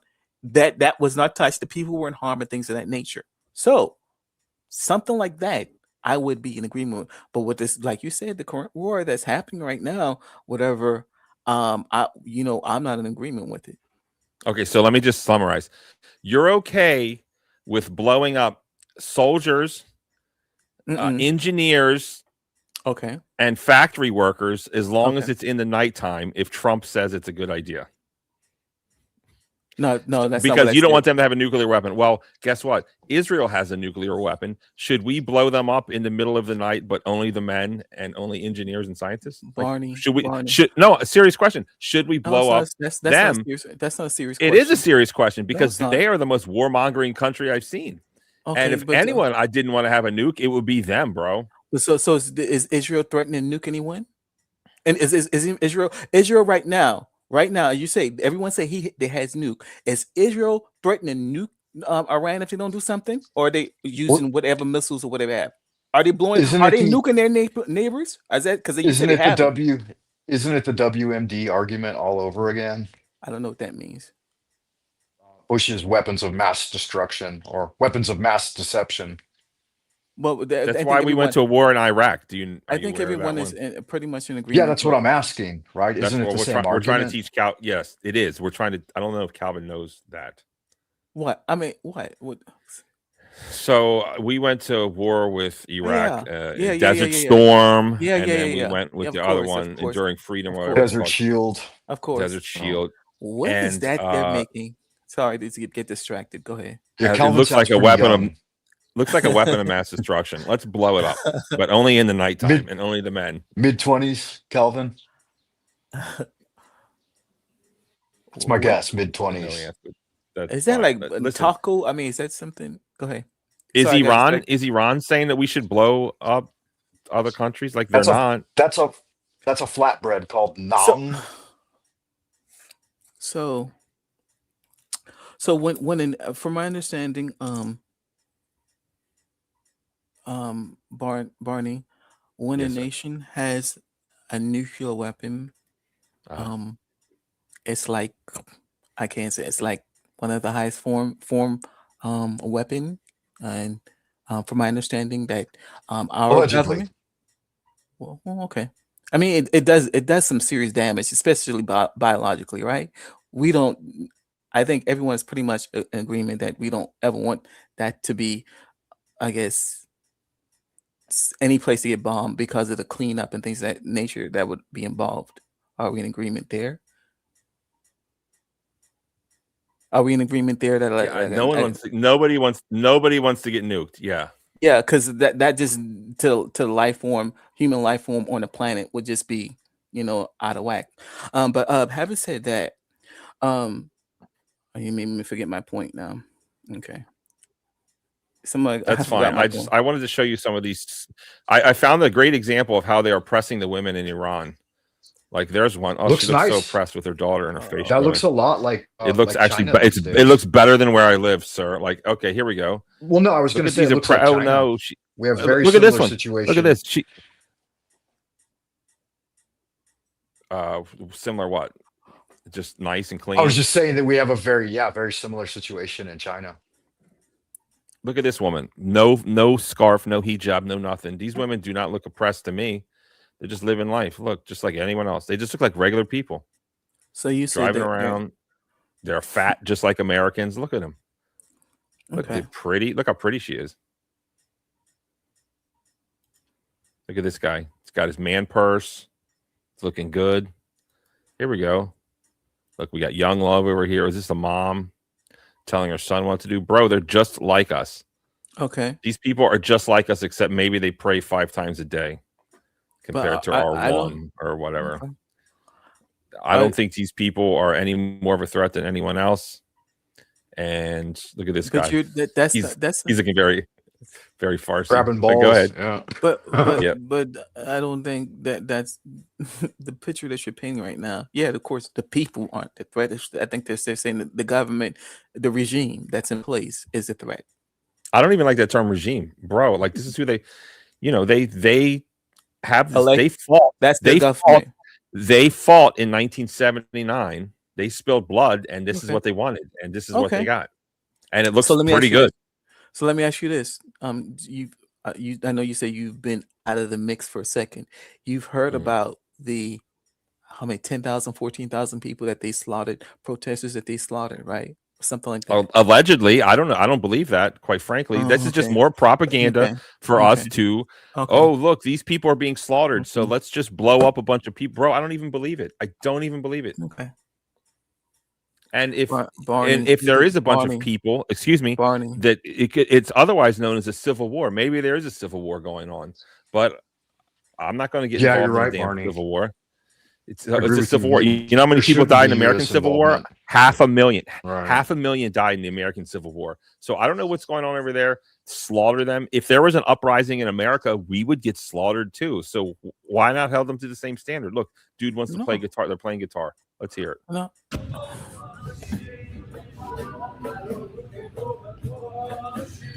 I mean, honestly, what a beautiful country. Too bad we're blowing it up. Otherwise, That's I'd not, what time? That's the same thing. You said we're blowing up their country. Are we blowing up the country, or are we? Because I understand that the civilians aren't being attacked at all. The civilian. Yeah, and it's location. not we. You remember, it's the U.S. government and the U.S. military that's doing it. Well, I it's don't know why you include yourself in that decision-making Well, process, Barney. it's well in the context of what we're speaking, it's U.S. So it's representative of us, and they're speaking about us in terms of what Barney's saying. So that's why I said we. So. But yeah, the government has never obeyed the will of the people. Like if But- they asked but- us, "Do you but want us to that's- bomb but the- Iran?" we would say no. I would say no. I hear what you're saying, but in the context of the way we're saying, my language when we say we is accurate in context to what Barney's this discussion not, that we though. having. So Barney, Yes, from sir. my understanding, civilian locations are not being targeted. People aren't being targeted, and that then once and then we did have one incident where we killed hit the school or whatever in the KCB, and that, from my understanding, that was Double like, tapped it. Did you guys hear that might have been AI selected? That the U.S. military is Yep. using like artificial intelligent algorithms to choose targets. Mhm. That seems pretty dire, right? So to the point, this is a statement that you made, Barney, that would be inaccurate, right? We aren't killing civilians, right? Except for that one incident, right? You think there's only one incident of civilian deaths, bro? You're so far gone and brainwashed. It's Okay. insane. Yeah, civilians are always collateral damage. It's a part of it. So Barney, Like, you're look at these making it- women, bro. They look honestly, they look like Mexican chicks in America. Keep going. No, you go ahead. Okay, so but it's like, and this is another thing because I like to stand up for men since no one seems to want to. You're like, well, they were men and they had a uniform on, so let's just blow them to bits, bro. I'm not okay with that either. I support men living. I support soldiers living. Just because they're soldiers, somehow it's like, oh, it's okay. They're terrorists or they're soldiers. They're combatants. So let's just blow them up and drop fire on their head. Like, bro, that's not cool either. This is a war that does not need to happen. That never needed to happen. There's plenty of countries that have nuclear weapons, and we didn't blow them up. We didn't start a war with them. So why are we starting? Maybe a nuke in the hands of Iran would ultimately create peace with mutually assured destruction. It worked for America and the Russians throughout the Cold War. Maybe it'll work in the Middle East. You never know. Okay. Well, apparently, according to those who Works for China. According You can't to even report negative news on China. based on what's been the running theme within our political sphere, bipartisan agreement, both dim or whatever, at least agree that this one location should not have a nuclear weapon. Hence, we had the nuclear deal under Mr. Obama, the JJC, whatever that called, JIC, whatever that deal was that Trump got. Dude, Obama was big ups. It's called the JCPOA. And it was great. And it was wonderful. And listen, not everything Obama did was wrong. Of course, blowing up American citizens who are 16 years old and their father was a quote unquote terrorist. I'm against that. Thanks for that, Obama. But the JCPOA was great. And Trump's stupid. Do you agree that was a bad action that he did that, kill that deal, and not at least replace it with something? Horrible. Yes, it's a horrible deal because look what it resulted in. Thousands of people getting blown up. Of course, it's a horrible failure on Trump's half. Okay. Trump is blinded by his hatred towards Obama. Frank, do you agree that was bad for him to at least not replace it with something new at that point in time and just kill it with nothing? I'm not familiar with the story. It's fine. You want to give Okay. Look, Obama had this a JCPOA. I forget what it stands for, but it basically stands for Iran's like, I promise I won't make any nuclear missiles and you can come check. And in return, we want to, sell some dates and some prunes and some oil or something. It was just like this agreement. Everything was great. Everything was happy. Of course, Netanyahu got in Trump's ear. And Trump, of course, without Obama, there would be no Trump, because when Obama shamed Trump at the White House press correspondence dinner, that was what really lit the fire in Trump. And you're laughing, but it's true. And I'm not laughing because it's I'm laughing at yourself. I'm laughing because it's funny that that's true. The kind of makes sense because his ego is bruised. It's just typical Trump. You bruise his ego, he's gonna come back to you. So I was just laughing at it. That was actually an insecure man is a dangerous man, quite frankly. A man who has. Let's listen to this guitar. Hold on. Beautiful. I think he's got a weapon of mass destruction. We better drop a bomb on him, right? Right, Calvin? That's not what I Barney. We're both. Hold on, we've got a warmonger in the chat. What's up, Chuck? We got a. Sounded a little bit like Spanish-esque or Latin. Is Oh shit! What happened? Are we there? I'm still learning this. I'm here. We lost your visual though. Damn it! All right, let's see here if I can do this. Yeah, Chuck believes all that stuff, but I don't. Chuck. Let's listen to it.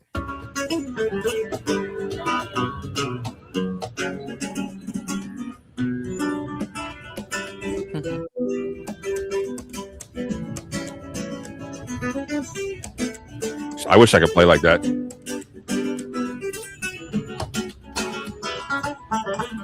Iranians look a little bit like Spaniards. They do, right? Maybe there's some kind of nexus. Barney, what's up? You want to hear someone else play? You want to hear someone else play guitar? No. You said Brett. Hold on.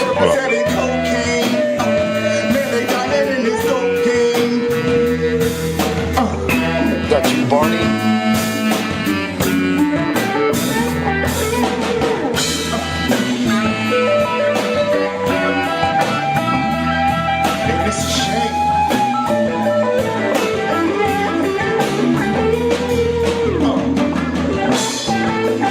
no slouch.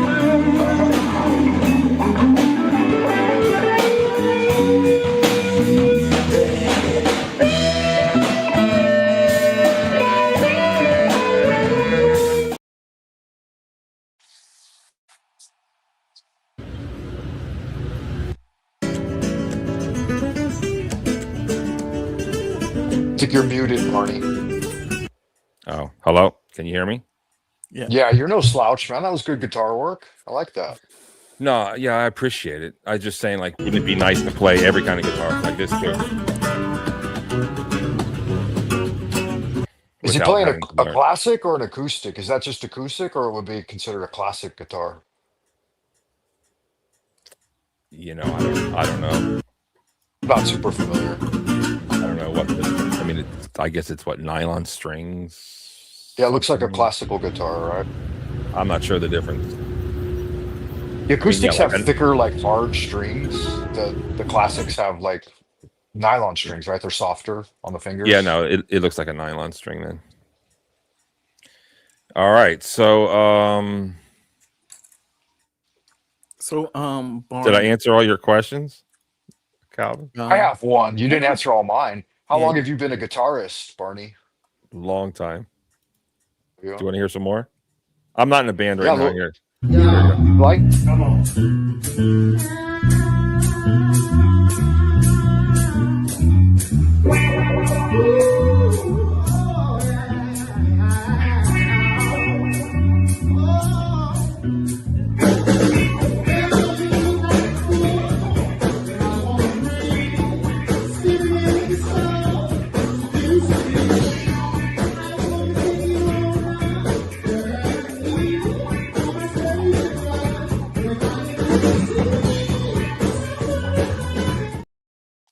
It's just kind of repetitive. I don't really have a bunch of clips. Maybe I should. that but was that R&B or soul music? Little touch of cream in there. I like that.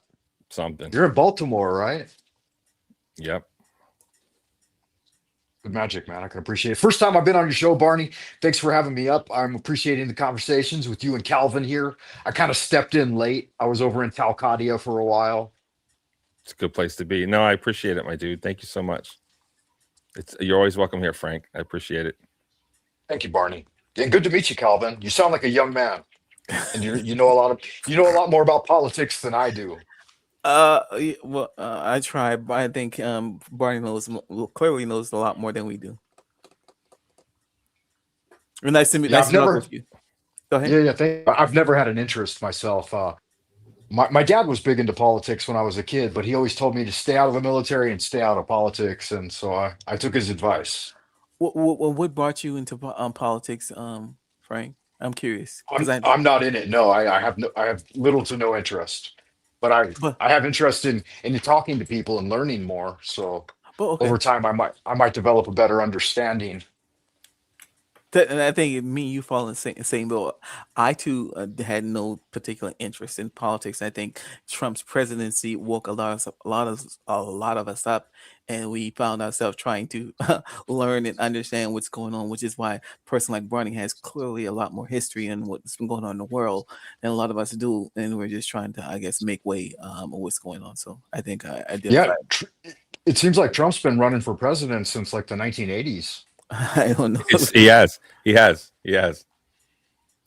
But thanks to Obama, he really put in the effort and made it happen. So it's true. It's true. I think that's what his 10 or 12 years of The Apprentice was about, was priming the pump. I don't think that. It was a decade-long ad campaign for a presidential office. It seemed like it the whole time. That's what I was thinking. From like season 1, I thought this guy's running for president. That's what he's doing with this. Well, Barney, you about to say something? No. Okay. Well, at least according to Mr. Cohen, Mr. Cohen is his lawyer. His first lawyer, his main lawyer, whatever the case would be. Trump, this was all supposed to be a marketing, whatever. He never really expected to win. It would be a good publicity brand for him to, finagle this into other business ventures as someone who ran it, and he just locked up in one. And once he did that, it was, I guess, then on from here. And now that he had a taste of Yeah, power, go ahead. I don't think Trump does anything that he doesn't intend to win at, right? That's kind of always been his game.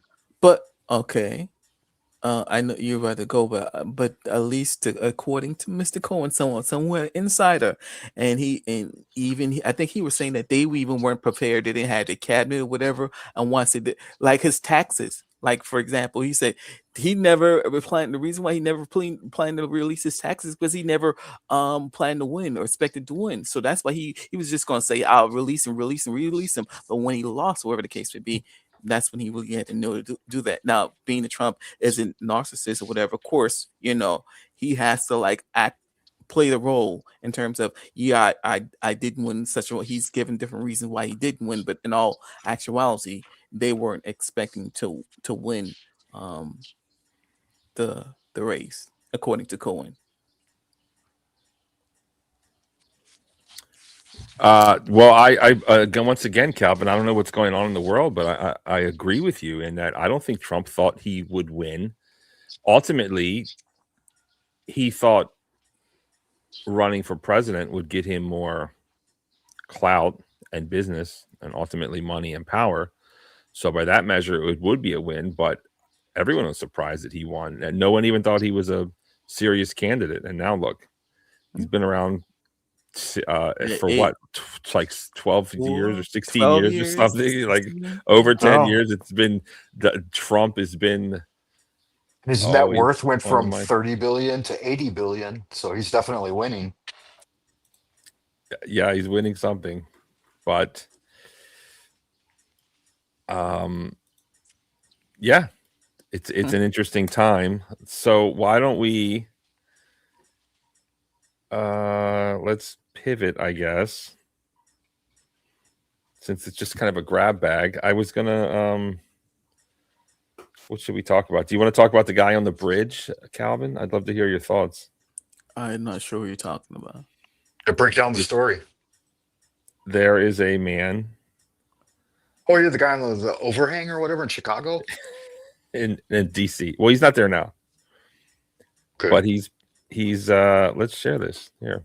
This is old, but it's kind of inspiring. It's not something that I necessarily have the courage or am at a place in my life where I would do such a thing. Of course. Yeah, I got a fear of heights. I couldn't do it. Yeah, I have a fear of falling actually, so that's not right. And the heights themselves scare me. Yeah, absolutely. Let me see, and I'm struggling so much trying to figure this out. I want to hear what your thoughts are on this. How do we do this? There we go. And I just wonder where he's at now and what his charges are. Do we remember this guy? Yeah. What was his message? What was he trying to bring forward? Well, he had a message of peace, but then he had to dilute it with a whole bunch of other crap too. And I was like, bro, can you just stick to like one message? It was basically like peace and then all the other crap, which I don't. Okay. Kind of a Talcottian mission, right? Yes, it's very Talcott-esque, actually. Do you mind if I continue recording, or are you sorry? Before he went up. And what you're going to end up with, if you do that, is... What do you think, Calvin? Does that interest you? I don't know what's going on. Oh, damn it. He has N-War on his shirt. You don't remember this protest? I guess not. Okay. No. A man went on a bridge for a couple days. Okay. To protest war. Okay. Was it what? Give me a year. What year is this? It was like 4 weeks ago. Okay. Okay. Here, let's share this instead. And I'm such a. Why am I? I'm just failing at producing at the moment because of I've got all kinds of excuses. So sorry about that. But let's here we go. This is an inspirational guy now, and we will play like this is what he was doing.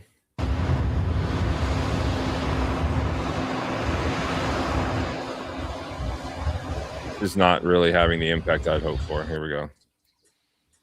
What's the fire hydrant up there with him? Is that his water source? No, it's just some light the plane doesn't hit. Anyways, I'm having trouble sharing, so it's kind of failing here in this instance. I think it's just time to end it. What do we think? Okay, yeah, we covered a lot here, and you did come back with a bang. Did I? Yeah, you returned to some with a bang. You came back at a good time. Had a great time, Calvin. I appreciate you being here. It was really nice.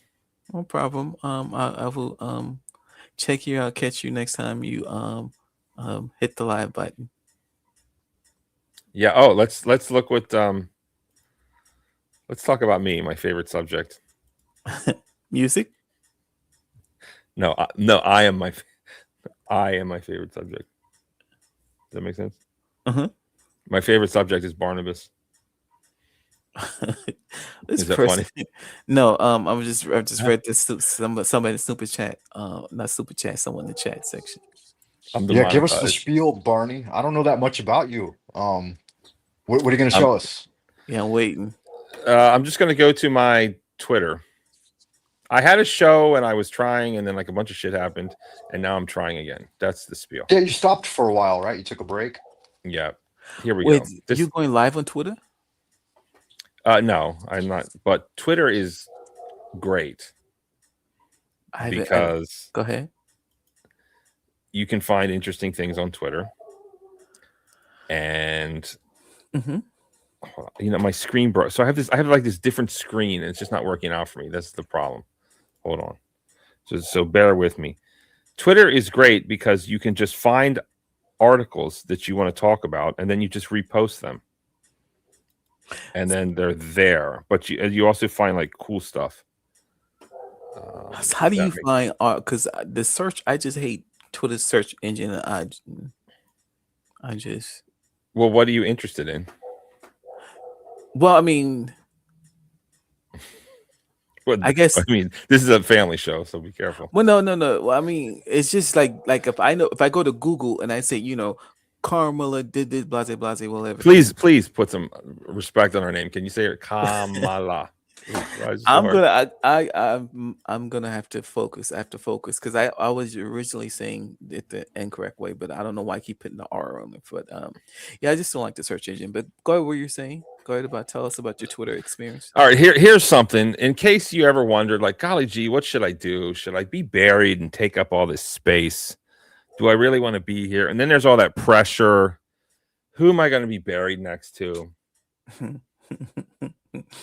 My kids, or if you're a veteran, you want to be in the military place, or if you're Hugh Hefner, you basically steal a corpse, aka Marilyn Monroe, and bury yourself next to her. Bro, what are you even thinking? True story. Very strange, I know. Well, he's not buried. He's in a whatever that thing's called, above ground thing. And what should I do? Should I be burnt? And then, where do you put the ashes? And then it's like, oh God, as a parting gift, I have to go put your ashes somewhere. It's just like so much work. It's so much pressure for life planning. So I found something that really interests me. It's the ultimate in life planning. It's the ultimate in end mausoleum. Thank you. It's the ultimate in end of life planning. And the ultimate end of life planning. And I wholeheartedly support this. And this is what I want. And in case I don't make it, and there's any question as what I should do with my remains, please someone stand up for me and show them this video. And I want to sign up for this. This is awesome. East Coast first human composting facility opens in Maryland. Bro, have you seen Waterworld even once? Have you guys seen the movie Waterworld? With what's his name? Kevin Costner. Yeah, it flopped at the box office, right? It did, yes. I didn't watch Yeah, it. not really. No, I didn't see it either. Okay. This is 1990s movie or something like that. Well, they human compost in that movie. There's an instance of it, which I found it quite fascinating. But anyways, I want to do this. East Coast first human composting facility opens in Maryland. And here's a bucket with dirt and flowers. I guess this is human remains. Wouldn't this somehow be linked to like cannibalism though? Maybe. I mean, honestly, not to sound like a total freak, I think it would be great to be eaten. Like, is that weird of me? A little bit. I feel like I could live forever. Make some like Barnabas chops, grill them up, put a little splash of soy sauce on them, have a big feast, bro. And my proteins would become one with someone else, multiple people, and I could live forever that way. Is there any reason against the prohibition of consuming human flesh? There's some like connection, right? There's some reason for it, or no? Well, it's taboo. Is it even against the law? Probably because when someone passes, it's against the law to. I guess it's desecration of a corpse. I believe would probably be the charge. Okay. It's not something I don't think anyone would do it. It's generally frowned upon. People look at you really weird when you say it. So it's just kind of something I don't think will ever happen. But this, on the other hand, I could become compost and I could turn into a vegetable and someone could eat that. It's the next best thing. So yeah, makes sense. Earth Funeral said its 37,000 square foot facility in Elkridge, Howard County is the largest human composting facility in the world. Bro, I live in Maryland. It can process up to 2,000 remains annually. So 2,000 bodies. I mean, it sounds like the mafia is in charge of this and they're just burying bodies, providing a greener alternative to traditional burial and cremation. I'm totally on board with this. Stephen Spicey of Lancaster County, Pennsylvania, drove to Elkridge to tour the new facility. I'm pretty sure this will be the way to go with Earth Funeral, Spicey said.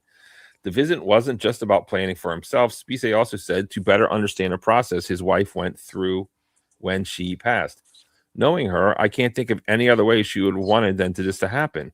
Spicey explained that his wife chose to have her remains turned into soil, of course, ashes to ashes, dust to dust. Earth Funeral only had facilities on the West Coast, which required her remains to be shipped. Oh, so I guess you have to burn yourself, or you have to cremate, I believe is the term. Howard County delegate, same thing. Father's remains. I think we all need. Can I ask a question? This is not what I was hoping for. Honestly, I was hoping to just like, is this grotesque? I don't know, like grind up the parts and just bury them in a slushy mud pile of fertilizer. It kind of seems like traditional burial does that. If you're in a pine box, like earth to earth, ashes to ashes, dust to dust, or whatever. Can you get buried in a pine box? Is that even legal? I mean, it used to be, right? It used to be the way they did it. What about the smell? We put them 6 feet down. 6 feet down? No, I'm talking about the compost. Well, I didn't read this. Oh, hold on, here we go. They spray blood meal on farms already anyway, so it's a normal thing. Let's have a listen. This is the largest human composting facility in the world. It can process 2,000 remains a year, giving people a greener alternative to traditional burial and cremation. So we have families visit for a variety of reasons. I hate the accent. Bro, like, what are you doing in America? But anyways, let's go. We have families visit to learn more about the process. So this is an opportunity to say a final goodbye to your loved one. I'm pretty sure this will be the way I go with Earth Funeral. Yeah. Touring Earth Funeral's new Elkridge facility is an important step for Stephen Spees. He drove from Lancaster County, Pennsylvania to see it, not just to plan for himself, but to better understand the process his wife went through when she died. Knowing her, I can't think of any other way she would have wanted that to happen. When Spees' wife chose to have her remains turned to soil, Earth Funeral only had facilities on the West Coast, so her remains had to be transported. It's the same thing Delegate Jessica Feldmark did for her dad.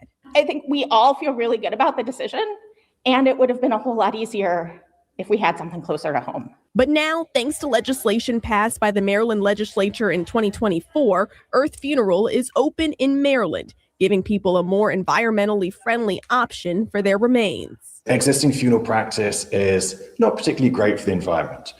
You've got burial, which uses non-degradable wood, metal, concrete, embalming fluid, which is ultimately just toxic chemical. and also takes up valuable urban land. That then led to the rise in cremation. But cremation is a fossil fuel driven process that very overtly emits CO2. Instead, Earth Funeral works with funeral homes to get remains and wraps them in a biodegradable shroud material. Then they put it in vessels like this with organic mulch, wood chips, and wildflowers, and use technology to control conditions inside the vessel, accelerating the decomposition process and turning remains into nutrient-rich soil. It's a gentle, natural process that returns you to nature. And that's ultimately why people choose it. Families can donate the soil to conservation projects or keep it to use. Spees used his wife's soil to plant a butterfly bush, a way to remember the love of his life in a way she would have loved. Of all the things I've had to deal with in her absence, this is one of the aspects of it that I feel best about. And the whole process takes about 30 days. It costs between $5,000 and $6,000. For more information, you can visit our website. In Elkridge, I'm Brianna Ross, WBAL TV 11 News. It doesn't sound like there was any cremation involved, Barney. It's not. It looks like they just put you in a dryer looking device with dirt and roll you around for 30 days and you turn into dirt. Bit of a luxury service, right? Yeah, it seems like I was hoping for something cheaper, honestly. Well, yeah, you could do it at home for free, right? I don't think that's allowed. That's what I mean. If we're looking for like alternatives that make sense for the environment, then it seems like we would have the legislation to let people do the things that are easy to do, pine box in the ground or composting at home, but they like to get involved for the litigation and the money process, and the bureaucracy is important. There is a large part of that, but ultimately, if we don't have rules and oversight, I could just imagine some funeral home burying people in mass graves to the point where it creates monkeypox AIDS in the water or something. Do you know what I'm saying? I could just imagine something so bizarre and grotesque happening. Pet cemetery for humans. Who knows? You heard about the 2019 with the cows, millions and millions of cows buried in mass graves, cows and pigs, and right just prior to the big lockdown. Were you familiar with that story? No. Is there dead cows somewhere that we need to?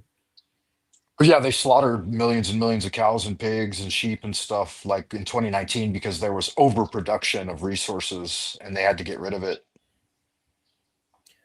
You'll have to send me a link when I post this video. I'll give it a read. I do appreciate that. But let me move to this.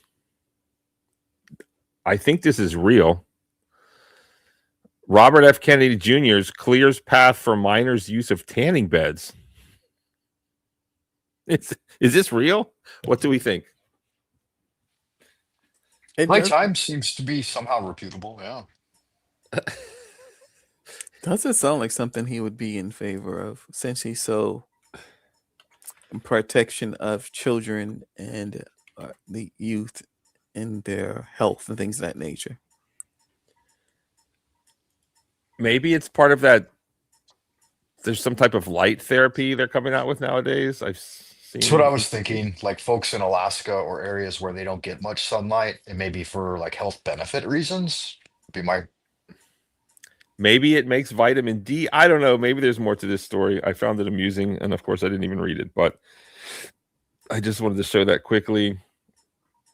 Of course, we did the Met Gala. Got Jeffrey Sachs. That's a pretty sad story. We've got this guy. Yeah, I think that's it. Oh, here we go. Here's another one. This looks nice. And let's see. Wow, what is that, Barnabas? I'll let you know. California's priciest bridge in SoCal, and it cost $114 million. But it's not for cars. Okay, let's take a look at this. And let's talk about what we think about this. New York Post. California's priciest bridge in SoCal is $114 million, and it's not for cars. Most expensive bridge isn't for cars or humans. Hasn't been finished. It is It's for wildlife to cross over. Damn it. It's for wildlife to cross over the street, and it costs $114 million. And I look at all these pop-ups. And honestly, I think it's money well spent. It's probably going to stop an accident. What do you guys think? Should we laugh at this? Yeah, Is I'm from from the New York. California. This is the New York Post, so of course this is the right-leaning Zionist rag.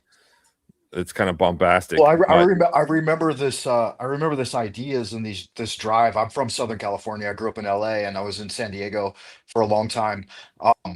There was a big push for this because a lot of animals get killed when crossing the highways. And I think the number, like the money number, is kind of something you can't really reference because it took them, what was it, like 20 billion to build 5 miles of track in San Francisco. So Californians obviously don't know how to budget or spend money correctly.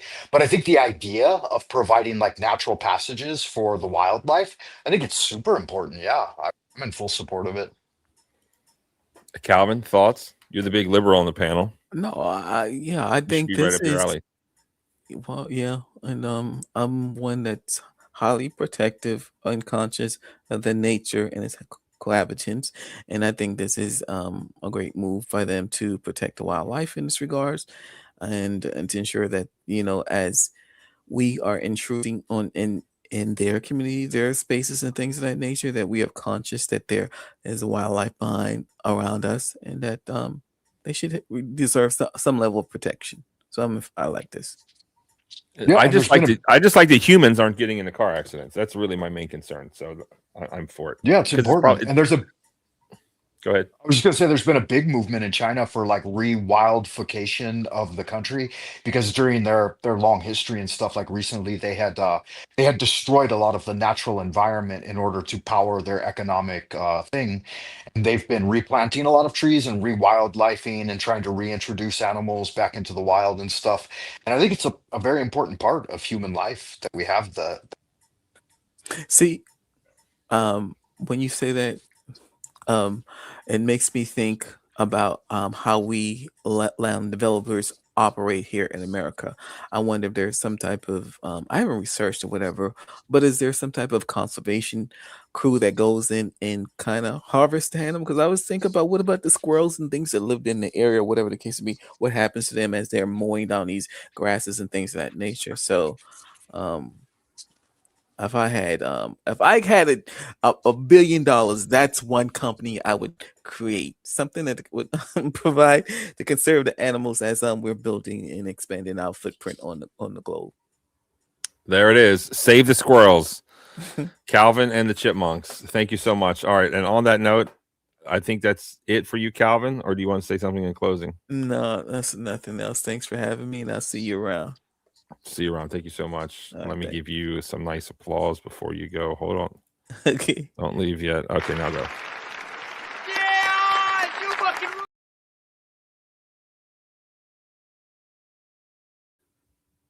Your first entry into the Barnosphere. How does it feel, sir? Do you like being in the barnyard?